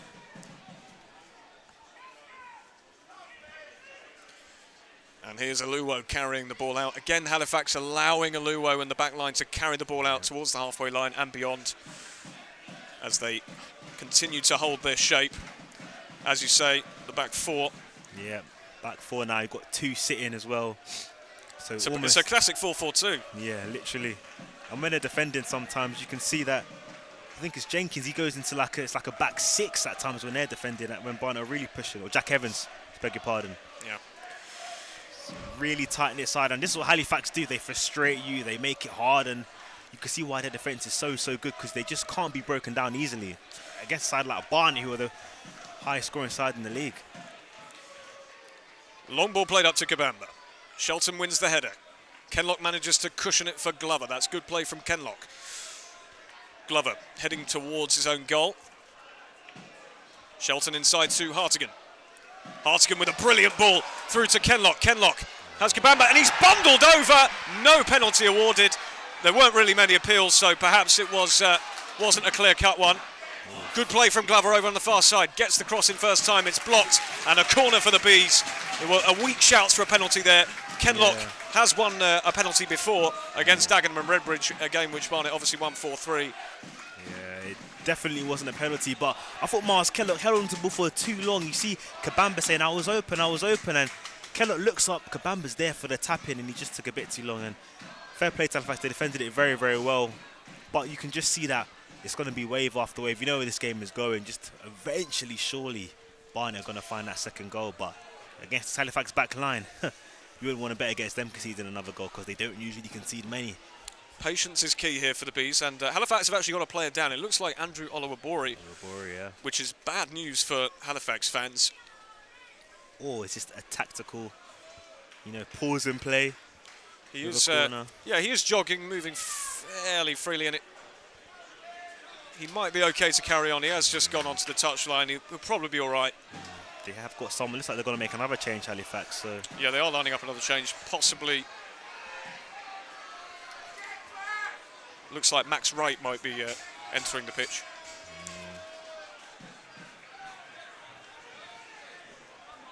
Oluwabori is coming off. It is Andrew Oluwabori who is coming off, and Max Wright will replace him.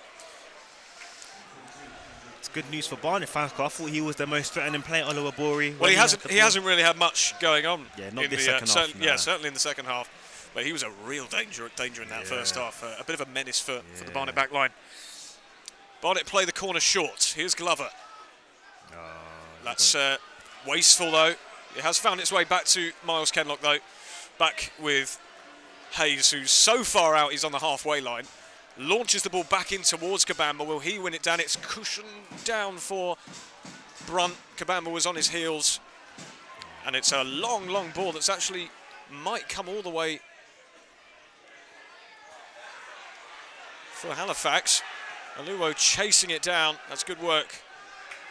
And here's Adatoro for Halifax. Barnet trying to cage them in. Scott High. Again, they try and expose the high line, and Max Wright with an excellent deft touch tries to get the ball first time. Will he win a corner? Yes, he will. And Halifax Town have a corner on 60 minutes. That all came from just a first-time long ball that once again exposed the high line. And they conceded the corner, have the Bees. Barnet 1, Halifax 1. A chance for the Shaymen to get the ball into the box and see if they can trouble the Bees. Good chance. First positive contribution from Max Wright. Just come on, but gets in behind, wins the corner. So substitutions going really well so far. First couple of minutes in. Half an hour, obviously, plus added time to go. In comes the cross. It's headed clear by Kabamba. Here come Halifax again. It's in towards Cook. Can Cook drive one towards the middle? He can, but they can't get any meaningful contact on it, and Collins is chasing this, but Adatoro gets it first. First time ball by Evans is very poor, launched straight into the hands of Nick Hayes. Hayes eventually drops the ball and plays it out short to Tavares. Here's Shelton. It's probably a bit early to say, but this game feels as if Barnet were to not win the league and make the playoffs, these are the kind of games that Barnet are going to be involved in. These tight, nippy games, nip and tuck, not going to be easy. And Barnet win today will just show you that they have got the capability to come from behind and win these tough battles, because they've got a lot of these coming towards the end of the season. Well, exactly. It's all well and good beating the basement sides, but you have to prove your mettle against the stronger outfits. And this is a great opportunity for the Bees to show what they're made of here. Of course, Halifax did get a point at Forest Green, so they're no slouches, as we've been saying. But if Barnet can better Forest Green's result against the same side, they'll be onto something very good. Here's Hartigan. Interchange with Brunt. The ball played inside to Glover, but Halifax win it. But they've lost it. Loose touch, throw into the Bees, inside the Halifax half. Just thinking, you've got Idris Kano on the bench, probably a more natural right wing back than Danny Collins. Do you think that probably has changed that Dean Brady might be looking to do? Bring a bit more pace on that right hand side? Because the right hand side hasn't really managed to threaten as much as the left hand side has. And I wouldn't be surprised to see Idris Kano come on in about 5 or 10 minutes. But here come Barnet. Zach Brunt over to the left. And here's Stead. Driving into the penalty area. Stead, will he line up a shot? Stead, it's blocked. He closes it down. And Brunt plays the ball first time out to Kenlock. That's good play from Brunt. Kenlock has a chance to get the ball in. It's blocked. And he'll have another opportunity now. Instead goes back to Glover. Glover checks back. Drives into the penalty area. Glover, once again, the Halifax player is in the way. They just will not let the ball get into that danger area. Throwing themselves in the way. They're not going to let Barnet have anything easily. So if they are going to pick the lock, it's going to have to be something a little more intricate than that. But it is a corner kick. Hartigan. It's into Hartigan. Johnson elects to punch. And it'll be out for a throw into the Bees as they pile on the pressure here without really troubling the goal.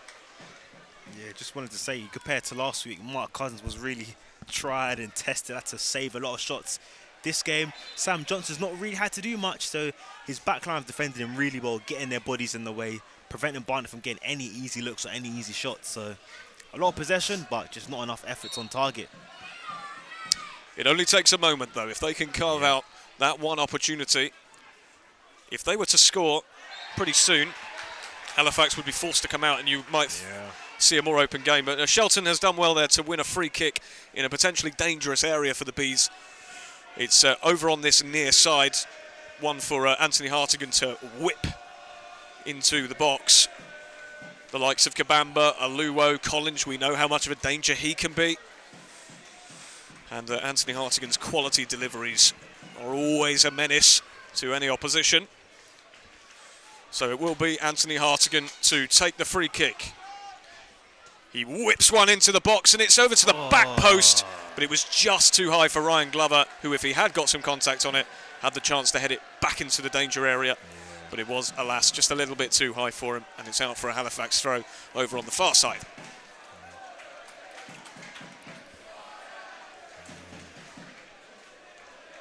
Time ebbing away, bit by bit.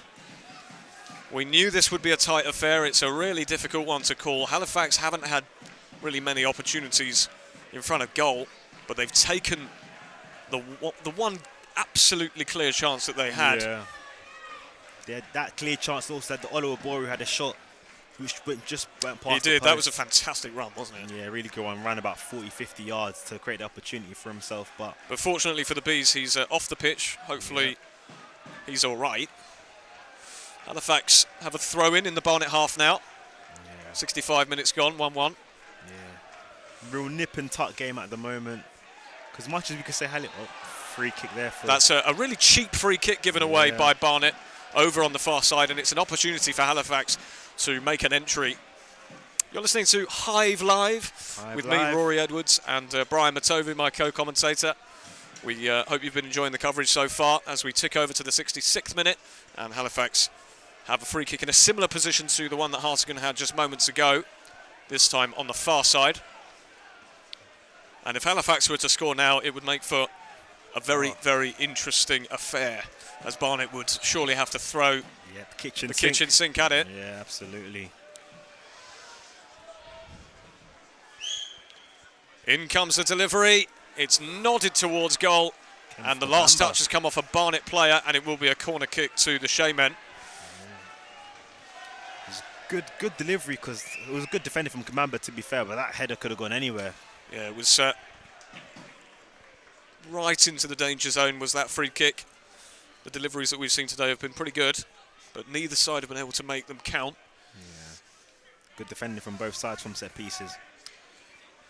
It'll be Florent Hottie standing over the corner. It's taken short to Scott High, who whips one in first time, and Ada Toro was running into the 6-yard box. He got contact on it, but the header was wayward, and he had far too much space and time there for the Bees' liking. Yeah, I mean, that's the best chance of the second half. Fair play to Halifax. Take a quick short corner. Just don't think Barnet were ready for it, and ball gets whipped in it. A brilliant delivery, and I think Adatoro just gets there a little bit too early, because by the time he gets contact, he's coming on the way down and he just flicks off his head. But he gets a clean contact. That's 2-1 Halifax. So again, they're just showing that they've got threats. So Barnet's still got to be wary of that, but good opportunity there for the Shaymen. Halifax are lining up another substitution. It's Billy Waters who is leaving the pitch and sprinting onto the pitch is, of course, his replacement. Number 23, Tom Pugh. Hayes launches one long. Good touch.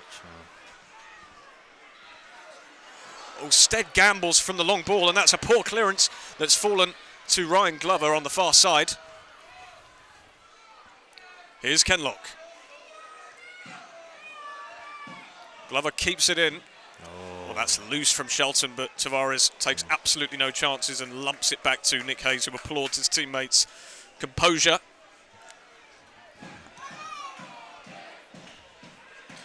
Ball launched forward, and will Stead rescue this? Well, he prevents it from going out for a goal kick. It'll be a throw into the Shaymen. Very, very deep over on the far side.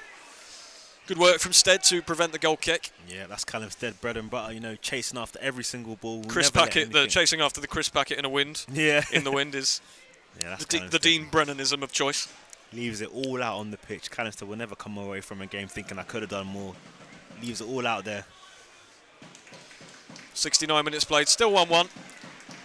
Here's Shelton.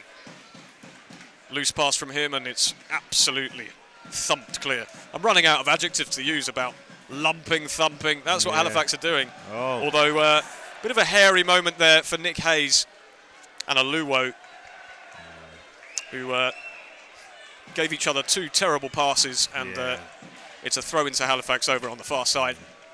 To be fair, it was a tough one for Nick Hayes to control. The ball was high up and it was on his weaker foot, so you'd say that was a fairly decent clearance given that it was on a corner he could have given away.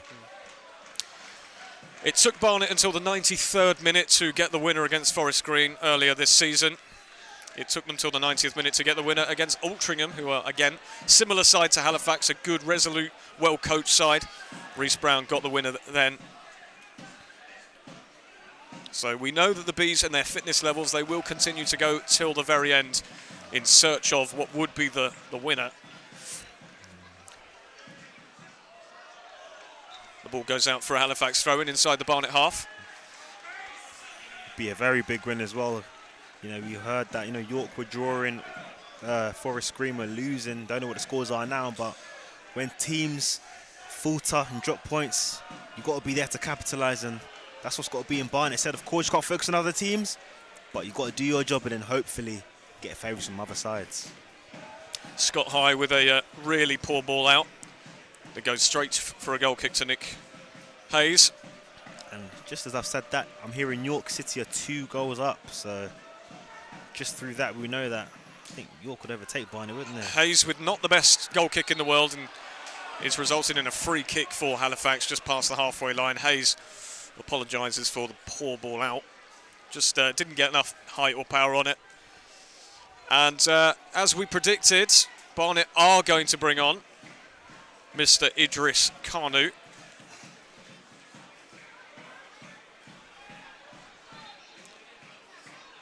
Halifax try to take the free kick, but the referee holds it up to allow the substitution to be made. And it's Ryan Glover who's going to make way. He's had a good game, has Ryan Glover, but Idris Kanu is coming on. And we know the kind of ability and quality that Kanu can deliver. He offers a slightly different approach to Glover. He can carry the ball very far up the pitch. He can draw fouls and just be a general menace for any opposition. I'm pretty surprised that he's taken off Glover. I thought Glover looked the brightest of all of Barnet's attackers. Maybe he's thinking that Collins has got the height, is good in the end. Obviously, that set piece we just saw from Halifax, they could have almost scored from. So taking Collins off would negate that. Sam Johnson plays a long ball towards, well, it's easily dealt with by Collins actually. Pugh was nowhere near it. Hayes boots the ball towards Kabamba. He's told to leave it and Sam Johnson will collect this, and we've just seen 2 long balls played to each other to either goalkeeper. And that's poor quality stuff from both sides.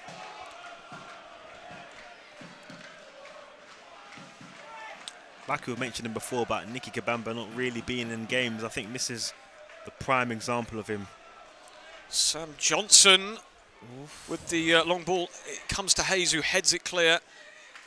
And Kanu does well to win the throw-in on the far side. Sam Johnson's drop kick went over the entire Barnet defence, and the backspin of it, them just allowing the bounce, put them under unnecessary pressure, and Hayes eventually dealt with it by heading it clear.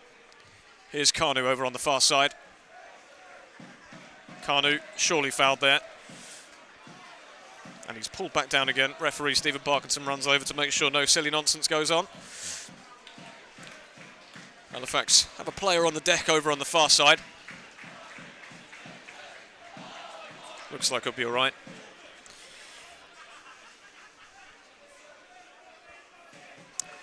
Can the Bees unlock this stubborn Halifax defence with about 17 minutes plus added time to go, or will the Shaymen come away with what would be a precious point in their bid for the playoffs? Again, they would only be the second side to come away with anything from the Hive this season. They'd be the second northern side to do so. It's something about northern sides, perhaps. The resilience, the grit, the determination, it's the culture that's inbuilt in them. Maybe. But Barnet are resolute themselves. Here's a Luwo. Just about gets enough on it back to Hayes, who lumps it clear with a left-footed clearance. Kabamba cleverly lets it run towards Stead. Now Stead over on the left with Kanu. Kanu decides not to go back to Stead. Instead goes inside to Hartigan, who switches it to Tavares. Tavares has Collins over to the right, who he finds. Bit of a heavy touch from Collins, but gets away with it and gives it back to Tavares. Inside to Hartigan. Now over to the left with Kenlock. Kenlock drives forward. Oh. Clever play from Kenlock to move past his man. Brunt lays it off for Kanu. Can Kanu get the ball? He's bundled over.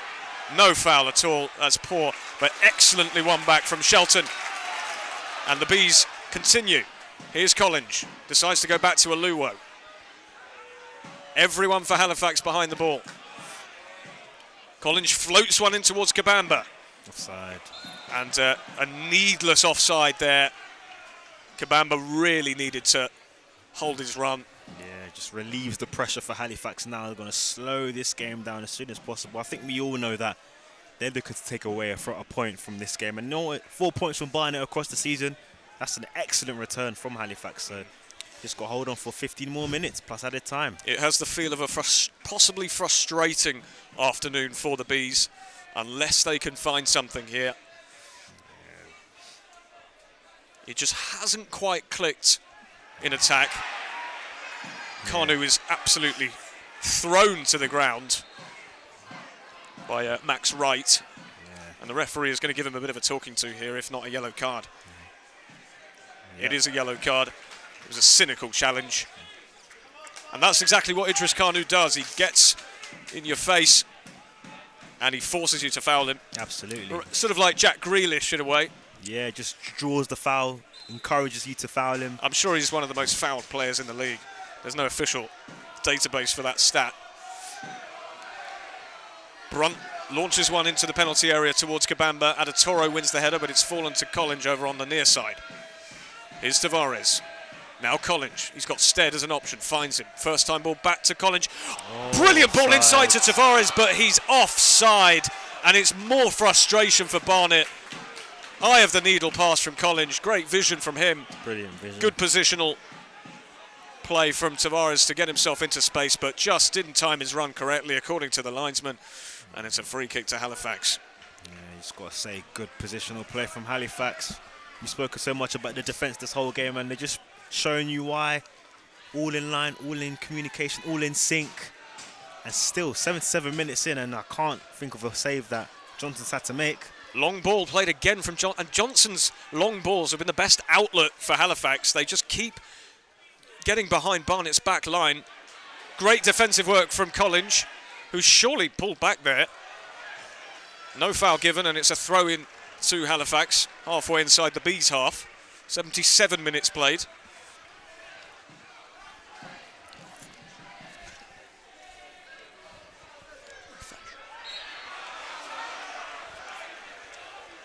Jack Evans is bundled over there. And it's an opportunity for Halifax to launch one into the box from a free kick. Scott High is standing over this one, as is Hottie. He leaves it for Hottie, who looks like he's going to put a left-footed delivery into the danger zone. And if Halifax were to score now, their defence has been so stubborn, they might, well, they could quite easily steal all 3 points.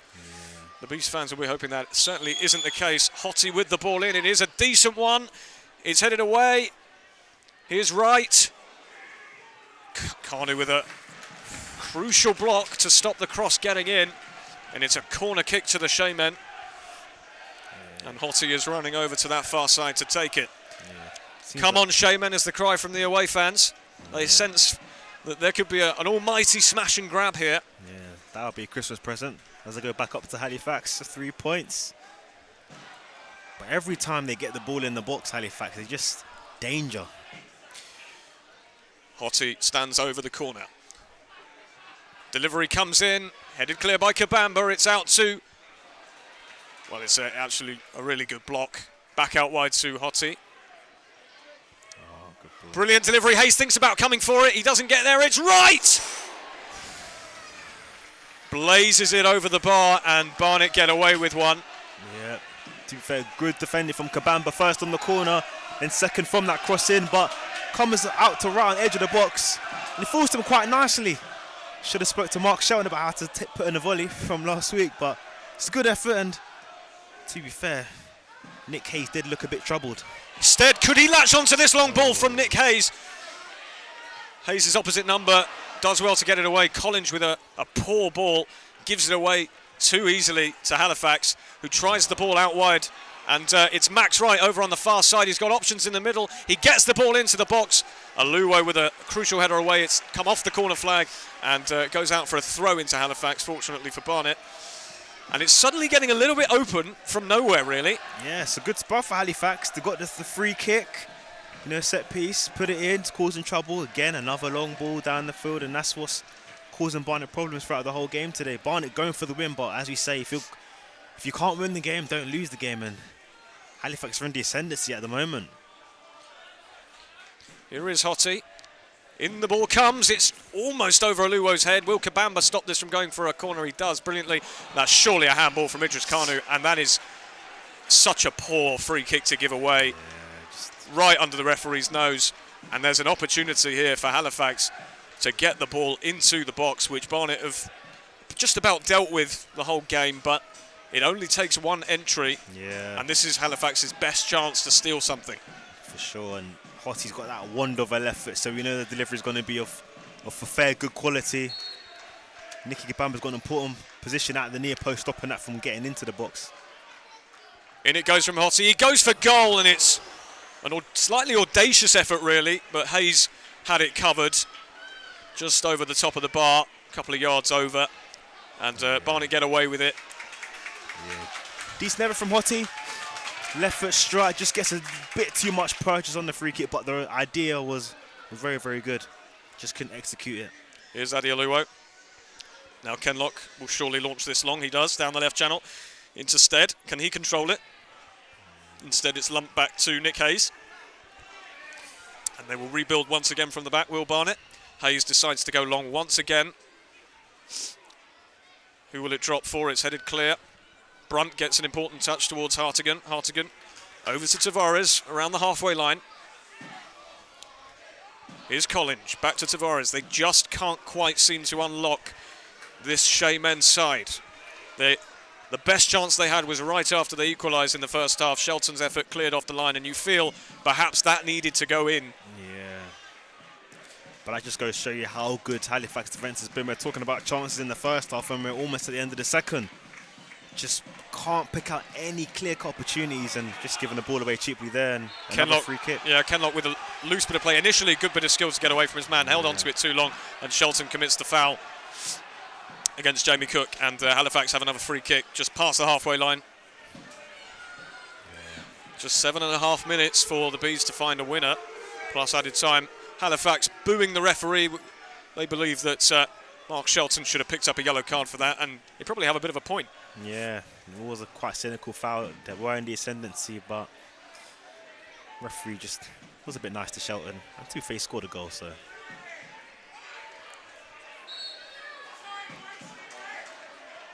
It'll be Galvin to launch one into the box. It's towards Adatoro, but he's flagged offside. And the Bees survive yet again. Have to speed things up here. Time is ticking. Dean Brennan doesn't look a happy man on the touchline. I think he wants his players to hurry up. They do need a bit of urgency here, do the Bees. If they want to take all 3 points, it's not exactly been the kitchen sink. They have remained patient, and the long balls just haven't quite stuck. Yeah. The long ball is played towards Stead, but he was never going to win that, and Halifax come away with it, although it has fallen for Danny Collins, who takes a nice touch to drive it forward, and he's got a chance to get it into Stead. Stead inside. It's Callum Stead. It's Zach Brunt now. Brunt! he can't quite find the space that he needs to get the shot, and Halifax come away with it now. And could there be a counter-attack? Brilliant tackle from Anthony Hartigan in the middle of the park. And the Bees come away with it, and it's got a little bit frantic all of a sudden. Here's Brunt, plays a ball into Kabamba, but it's a poor touch. And Nicky Kabamba really needed to control that. If he had, he was in. That was a brilliant pass there. First and foremost, brilliant play from Callum Stead. Plays it to Brunt, he just can't. I thought he was going to shoot, but he tries to cut it back. That's intercepted, and now Kabamba. Good passing from Brunt, plays it with Purchase so that if Kabamba controls it, he's got a shot on goal, and that's just a really poor touch from Nicky Kabamba, who expects so much better from Barnet's number 9. But that goes amiss, and another fairly good opportunity now for Kabamba had he controlled it. It was a positive move, though, from the Bees, the best we've seen for a little while in this second half, which has been short on major action and goal-mouth chances. Dean Brennan was seen applauding his side just then, but Halifax come away with it now. But again, they can't get the ball through either. Barnet get it forward, and no one can quite make it stick. Bit of frustration coming from the Barnet fans. Hottie is bundled over by Anthony Hartigan, who leaped for the header. Hottie is on a heap on the floor. And it's yet another free kick conceded, and Halifax will take this all day long just to break up the momentum. Absolutely. The fans have got up as soon as those 2 chances for Barnet had happened. Got a bit of noise, but now it's gone a little bit quiet again. Maybe the fans are losing a little bit of belief as time ticks on, but like you mentioned before, Barnet has scored late winners this season. Halifax got a late winner against Aldershot in their last game, scoring on the 82nd minute. We're past that point now. In comes the free kick. Tavares just about gets it away, although it's still on the edge of the Halifax penalty area. Collins decides not to play a first-time ball, which was a poor decision, and he's tackled by Tom Pugh. And here's Adatoro. Back to Pugh. But Hartigan gets it out to Stead. Can Stead switch the play? He's got he really needed to play in Kabamba there early doors, but it's come out towards Kanu. Kanu, it's fallen favourably for Kanu over on the far side. It's Kanu. What can he do? Gets the ball in. Again, it's blocked. It's a corner for the Bees. They just can't get the ball into the danger zone. But a good counter-attacking move from Barnet. It's a corner kick. Can they make one of these corners count? Good with move. Just 3.5 minutes to go. Good move from Barnet. I thought Carney could have got an overlap from Kenlock potentially just to drag the defender away, but once again, good defending from Halifax, and they got defender's corner. In comes a delivery from Brunt. It doesn't beat the first man. Poor from Zach Brunt. Here's Kenlock. Plays it all the way back to Hayes. Hayes will probably go long here. Instead goes short to Kenlock. Over to Anthony Hartigan. Back to Kenlock. Halifax chasing the ball down. Just look at the work rate there. Hayes will go long again. It's towards Kabamba. Will he control it this time? No, he loses out. Aluwo wins this header. And Halifax head it towards goal. Tavares hooks it back into the Halifax half. Adatoro heads it away, but only as far as Shelton. Can he get the ball down? He can to Collins. Collins back to Tavares. Tavares, brilliant ball through to Zach Brunt. Brunt checks back the other way, lays it off for Callum Stead. Not quite enough on it. Good tackle. And it's an excellent tackle there from Ryan Galvin, who launches it forward. Just wasn't enough on it from Brunt. Tavares, will he win that? He does just about get there. Aluwo with a dodgy bounce and a hairy moment for him. Just about gets away with it, does Aluwo.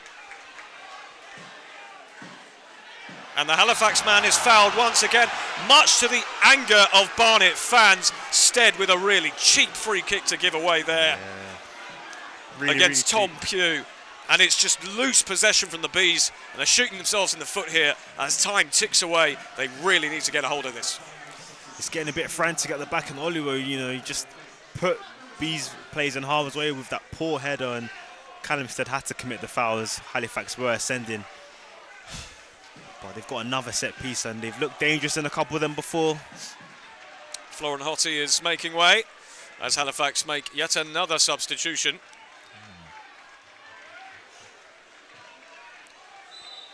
It'll be Tom Pugh to deliver this one. Pugh floats it in towards the box, and it's a free kick for the Bees. Will they play this one out quickly? They will. It's towards Collins. Will he get there? He will. Can he play a crossfield ball towards Collins? No. Towards Stead? No. Collins can't. Gets it all wrong and loses out. And Halifax regain possession. You needed someone like Idris Kanu to be on that. There was so much space in behind. He just needed to drive, but that's not what Collins does. Tavares wins the header brilliantly. All being played on the halfway line at the moment. Collins surely fouled there by Galvin. He is. Free kick for the Bees. Hartigan plays it quickly over to Kanu on the left, but there's not enough on that, and Halifax could counter-attack here with Max Wright over on the right-hand side. Ball played in, important header from Aluwo. Henlock can't control it, and it's a throw into Halifax deep in the Barnet half with just 30 seconds of normal time remaining. Yeah, the ball's in the wrong half, but that's just poor from Hartigan. You know, he could have played a simple pass, tries to go for the switch. He normally picks it off, and good interception from Wright here, and Halifax on the counter. The ball is played into the Barnet box, but there's far too much on it.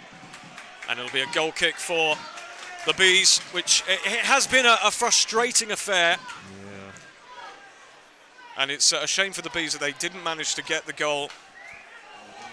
4 added minutes. It's 4 minutes for Barnet to find a crucial winner here in the context of the season. This is the sort of game that the Bees really need to be winning if they want to show that they're a title-winning side.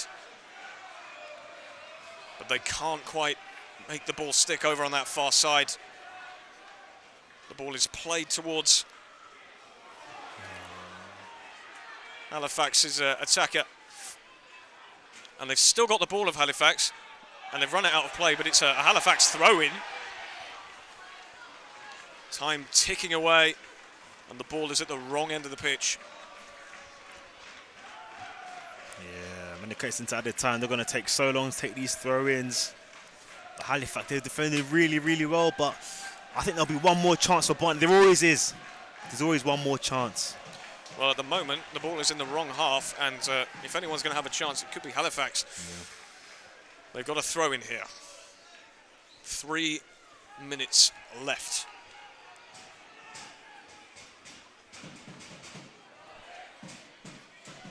Go for the long throw. Long throw taken. It'll fall harmlessly, though, for Nick Hayes. And what can Hayes do now to set Barnet on their way? He's taking a while. Still Forest Green 1, Aldershot 1. So York City currently top of the league. No foul given. Here's Stead. Over to Collins. Can he get the ball into the box? Decides not to. Plays it over to the near side with Tavares. Back to Hartigan. Back post. Hartigan back to Tavares. Can he get a cross in? Tavares is blocked. And he needs to get the ball back to Hartigan. He does. Inside to Shelton, who's in a pocket of space. Back to Tavares. Now, Tavares over on this near side. He's got Collins on the overlap. Defended it well there. Here's Hartigan. Back to Collins over on the near side. Can he get a cross in? It's blocked. Could Shelton come away with it? Halifax hook it clear. 2 minutes left. Don't foul him is the shout from the Barnet fans as Aluwo tries to hound the Halifax player, but Halifax have played out brilliantly, and here's Pugh over on this near side.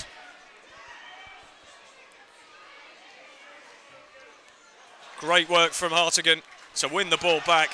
Collins. And here come Barnet. Could they launch a counter-attack here?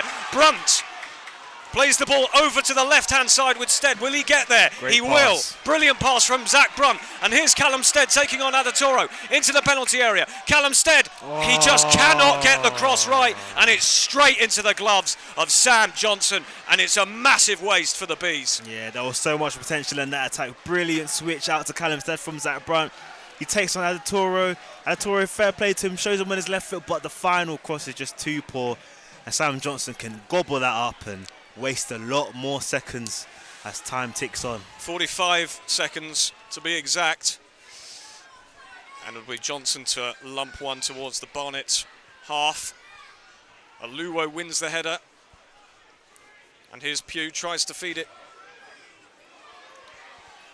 Was that the last opportunity for Barnet, that Quite attack possibly. Halifax launch it forward again, but it's aimless and it'll go out for a throw-in. Just 20 seconds left, but it's in the Halifax half. Collins with the throw-in. He needs to hurry. He hasn't got many options, and the Beast fans are urging him to hurry. He just hasn't got anyone to throw it to. And he's being told to move backwards by the referee. Collins needs to throw it back. He does to Tavares. Will the referee let the Bees have one more attack? No, he won't. And the match is finished. Barnet 1, Halifax Town 1. A hugely frustrating game for Barnet, who were so close to winning it in the first half when Shelton scored his strange equaliser. He could have easily had a second. It was cleared off the line, and you felt from that point on that they probably lived to rue that. Halifax remained resolute, and they have stolen a point here from the Hive. Only the second side to do so. It has finished. Barnet 1, Halifax Town 1. Yeah, frustrating day at the office for Barnet, especially at home. Had won a lot of home games in a row. But, like we always say, if you're not going to win it, don't lose it. So they can look on that positively, but Halifax will be the much more pleased side to come away from home, to get a point away at Barnet. It's very impressive for them, and as they surge towards the playoffs, this will be a really positive point for them. But I think Dean Brennan and Barnet will be disappointed not taking advantage of another home game and taking all 3 points. Indeed. If you are listening on the YouTube stream, do stick around for the next 10-15 minutes or so, where we'll dissect what went wrong or what could have gone better for the Bees. They have come away with a point, but it's not to be all three. The game started in Halifax's favour. It was Billy Waters who got the first goal from a Jamie Cook assist. They exposed the back line. Yeah. It was the one and only time they were really able to do it, and they punished the Bees. And just looking over at the Halifax fans who were applauding the efforts of their players, who have really given everything today. They've been resolute, well coached, well drilled, which is exactly what we expected. And they got off to a flying start, really, didn't they? Yeah, it was a brilliant start. It was a really good piece of play from Hottie. Brilliant reverse pass, plays it into Cook, and then Cook, first time, plays it across the Waters, and Waters he can't miss, and it's a really good move from Halifax. And that's what you got to do in these games. When you get in the final third, when you're not having that much possession, take your chances, and that's exactly what Halifax did, and put them off to a great start. Indeed. Well, Mark Shelton equalised in what we keep saying is just very weird circumstances. He kind of just hit the ball from outside the edge of the area.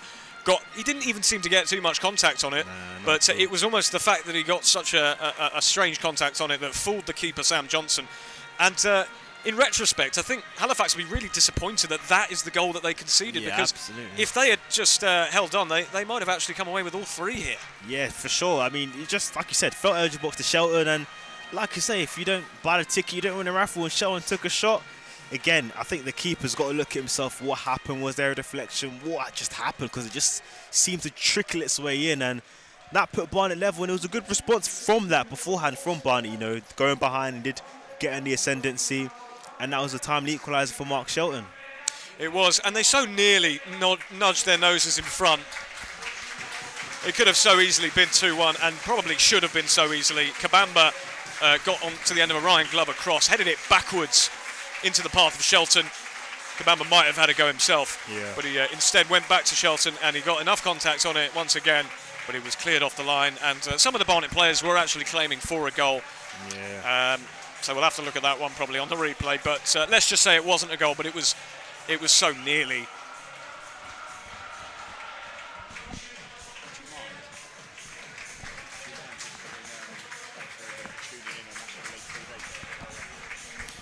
Thanks everyone for tuning in on the YouTube stream, and of course on National League TV via DAZN. We really appreciate you joining us there. So as we were saying, Shelton so nearly made it 2. Yeah, that was a really good opportunity. Again, brilliant play on this left-hand side, which we were talking about. Glover puts it in the box, and Kabamba heads it back. I thought he could have maybe scored himself, but comes back to Shelton. And to be fair, he just didn't get enough purchase on the shot, and that's what gave the opportunity for Halifax to clear it off the line. It will be interesting to see on the replay, had it gone over. There's probably not enough conclusive, shots for us to see, but the referee can't give it if he's not sure. And that was a really big chance, and that was really the best chance of the game for Barnet, and that was in the 27th minute. So after that, Halifax defended well, and Barnet just couldn't break them down. We could have played until Sunday. I still don't think Barnet would have scored. Well, you have to give, I think, huge credit to Chris Millington and Halifax Town. I mean, they've done a job on Barnet today. They have stopped them from getting all 3 points. Similar to how Oldham managed to just about get away with that. But this is a much better performance, I would say, than Oldham. Yeah. The Bees had several clear-cut opportunities that day, but they've failed to get past the Shaymen today, who have held on for a crucial point in their playoff charge. Yeah, it's a great point for the Shaymen. Like we were saying before, this is 4 points out of 6 against Barnet, top of the league side. You're going to take that all day. We're away from home. Barnet, given their home record, 31 out of 33 points at home before this game today, to come away from this game with a point and to not really be tested as much as what people would assume Barnet would, given they scored 4 last week. Really good performance from Halifax, and credit to Chris Millington on this side. We said before, they've got a solid defence, and they proved it today on the big stage against the top side like Barnet, that they'll not be broken down.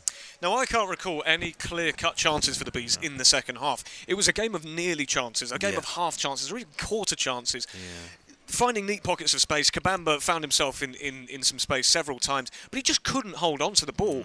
And I'm afraid, I just don't think Nicky Kabamba perhaps is quite reaching the standards that he's set himself recently. No, I mean, the way Kabamba plays, I think because Kabamba's like a tall guy, was he 6'2", 6'3", people expect him to be that dominant striker, winning headers, holding the ball up, but that's not what he does, Nicky Kabamba. He's someone who likes to play the ball on the ground with his feet, and today he did that a couple of times as well, but when it came to the balls in the air, Adetoro just, to be fair, ate him up, to be honest, and had a really short performance, and he was struggling, Kabamba, but when he didn't get opportunities, when he had that opportunity when the ball came into him, he just couldn't get control of the ball. But these are games that Kabamba does normally have where he's just not involved in the game, and bringing Stead on we thought would help get more attention off him, but he just never seemed to work out. We've got a comment here actually from a Halifax fan that says, your commentary boys certainly have a high opinion of yourselves. If it weren't for a spawny goal, it should have been a loss for you. Halifax had the better chances, no chance. It was a point stolen. Would you agree with that? Do you think we have a high opinion of ourselves? I wouldn't say so. I mean, we're just guys commentating, but or of the club, I think, of the team. Of the team, I wouldn't say. I mean, Barnet have proven it. Top of the league, scored the most goals before today. Had scored the most goals in the league, and we're top of the table, and I think rightly so. But especially at home, Barnet have performed really, really well, and Barnet have high standards, and they've shown it throughout the season. So Halifax, maybe we underestimated them, but I don't think we did. We said they were a solid defensive side. They've taken points off York and Forest Green, and now Barnet. So we know they're not a side to be messed with or to sneeze on. But a point stolen, I would say, is maybe a little bit harsh. But to be fair, Barnet didn't create any clear-cut opportunities aside from the Shelton opportunity, and the goal they scored, you could say, had a misfortune of luck. Well, indeed. I mean, Phil says here that Halifax are a good side, good to keep the unbeaten run going, and a point isn't a disaster. Yeah. It certainly isn't a disaster. But I suppose there will be certain fans and people that say, if you want to be the best, you have to grind out these sorts of wins. You have to find a winner. You look at York; they've beaten Southend United 3-0, but Forest Green, they didn't find a way past Aldershot today. Yeah, Forest Green have drawn again. That's 2 games in a row they've drawn. The only good thing with Forest Green on their perspective is that they've got a game in hand to rectify that. But as you were talking about, more points dropped though. Yeah, more points dropped, which is a positive for Barnet and New York, of course. But I guess they do have got the game in hand, which allows them to still overtake Barnet should they win that game. But if you're looking at it, of course, Gateshead are still there. Obviously, Oldham only on 43, and they've got 2 games in hand. So it's like, but you don't want to keep teams lingering around you. You want it to be a 2-horse race, maybe a 3-horse race at max. But you don't want teams like Gateshead and Oldham to be in and around there, because it will come to a point where this happens in, let's say, April and March. These are going to be really big points dropped. But like you said, the home run still continues. Just got to improve away from home, but it just means that game on Box today against Sutton United is a must-win game, and as all games are, but that's going to have a bigger emphasis given the points dropped today. Well, it does mean that York City will be top of the league over Christmas by just goal difference, no less. But it is still perhaps a psychological thing, being top over Christmas. It's a fantastic accolade, certainly for York City, who have had a huge turn in fortunes, and a lot of people predicted they'd fall away much earlier, but they haven't fallen away at all, and don't really show particular signs of doing so, such as their consistency, certainly at home. But it is, it isn't a disaster for the Bees. It has finished 1-1, and we always try and preempt, though, what Dean Brennan will probably say in his post-match, and I sense he's going to be very disappointed that his side weren't able to break down Halifax, but he'll probably say something like, this is what we expected. Yeah, I think definitely in terms of tactics, you would expect Halifax Town to sit back, be resolute defensively. But I think he will be disappointed that I think it'll be disappointed that there wasn't any major chances created. He did say last week that we were creating chances, and then any good side creates chances. And obviously, Barnet are still a good side regardless of the result today. But we're disappointed that they just couldn't create the opportunities. Because had they created opportunities and missed them, you could think, okay, take our chances. But it was a struggle, and there was no opportunities in the second half. I mean, like you said, nearly chances, half chances, nothing clear cut. I can't remember Johnson making any key save in that half at all. No, exactly. I'm wondering whether there were any particular standout performances in your opinion. I mean, I personally thought Zach Brunt had an excellent game. He looked lively. By the way, if anyone's inclined to leave a quick comment in the YouTube live chat, I'm curious to know whether you're disappointed or you're okay with the point in the grand scheme of things. No pressure. You don't have to. We were happy to just fill time. But yeah, Zach Brunt, I thought had a really lively game. I thought Glover was good. I think you mentioned Glover. And I was also quite surprised to see him come off for Kanu, who was, again, lively without having really done too much. And I think the quality of the final ball just wasn't there. How many times did we see the Bees on the edge of the penalty area have a chance to get the ball into the box, and every single time it hit the first man, or Halifax would get a foot in, or the quality just wasn't there. They were creating the chances almost for the chances without actually, threatening Sam Johnson's goal. Yeah, honestly, there were plenty of times where Barney just, like you said, crossbacks come in, but fair Halifax, they always got a foot in. They always made sure they went out for a corner where they could set themselves up and defend. But going back to like plays I thought Ryan Glover, I thought it was really bright. I thought this left-hand side in the first half was the bright spark for Barney. That's why I was surprised to see him come off. I would have thought that, Carney would have played on the right and then have Glover on the left and have that dual threat on both wing backs. Of course, I know Collins is solid defensively in terms of winning headers, in terms of corners, but I thought maybe Dean Brennan didn't want to go for it full throttle, given that Halifax were fairly dangerous at times. But I thought Glover was the best player for Barnet. I thought he had good touches, I thought he got in good positions, and I thought that he was Barnet's best player. I think if Oluwabori had continued his sort of first half performance, unfortunately for him, he got injured and was replaced, but he was an absolute menace to the Bees backline in the first half, and he very nearly scored a fantastic individual effort. You wonder if he was still on the pitch, maybe Halifax could have come away with even more. We'll take a look at some of the other Barnet players. I mean, Danny Collins, I'm not sure he had his best game, actually. He was a little bit loose in possession. He always gets into good positions, but his passing wasn't quite up to speed. I thought Hartigan always puts in a fantastic shift. By the way, we've got a comment here from John Kennedy that says, thought Brunt played well for 10 minutes in total, doesn't break a sweat, needs to do more. So we've got a disagreement there, which is fine, game of opinions. Brunt, the thing is though, John, Brunt isn't the sort of player that breaks a sweat. He just doesn't do that.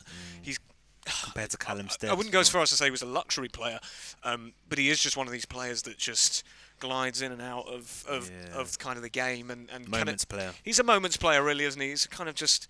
And I wonder if he could have done a little better in the end. But credit to Halifax for kind of stopping the Bees having those moments. Reece Brown went off also at half time for Callum Stead. Now Stead injected some energy, but even he just wasn't able to make anything stick. Yeah, not at all. I mean, I thought him coming on would have been a positive, because Kabamba was very isolated up top. Having Callum Stead play up top with him, I thought it would take more attention off Kabamba and put a bit more instead, giving Kabamba more time and space, but it just never worked out. I thought Reece Brown in the first half, I just think he just couldn't get in the game at all. I think Halifax nullified it really, really well. He just couldn't get in the pockets that we're used to seeing Reece Brown do, having those couple 1-2 touches, and hopefully the injuries, not anything serious. But yeah, I just thought Callum Stead, his impact was very minute. The substitutions' impact never really changed anything throughout the game. Which is tough. In these kind of games, you want the subs to make an impact, but no one could create any sort of impact, starters or subs. It's just one of those games today. Yeah, and also I think Shelton had a decent game as well. He's great at winning the ball back, and the Bees do an excellent job of winning the ball back in the middle of the park. So they didn't let Halifax really get out too much. Really in behind. We've got another comment here from Tom, who says, down here in Cornwall, not upset with the point. Halifax are always a decent, strong, well-coached side. There's no such thing as an easy game against them. Good luck to them, and a long time left yet. So a little bit of optimism there from Tom. Would you agree with that assessment? I think straight after the game, you're always going to be frustrated. You know what I mean? I think when you take the tinted glasses off and you maybe Barnet beat Sutton and then beat Eastleigh, you look back and think, Halifax are a strong side. They've taken points off York and Forest Green, so it's not a shock to see them draw with Barnet. I guess because Barnet are at home, everyone's always expecting Barnet to win, maybe score 2 or 3 or 4 goals. It just didn't happen today, and you're going to have these games. But like I said, Barnet didn't lose a game. It's a point gained, you could see it as, rather than a point lost.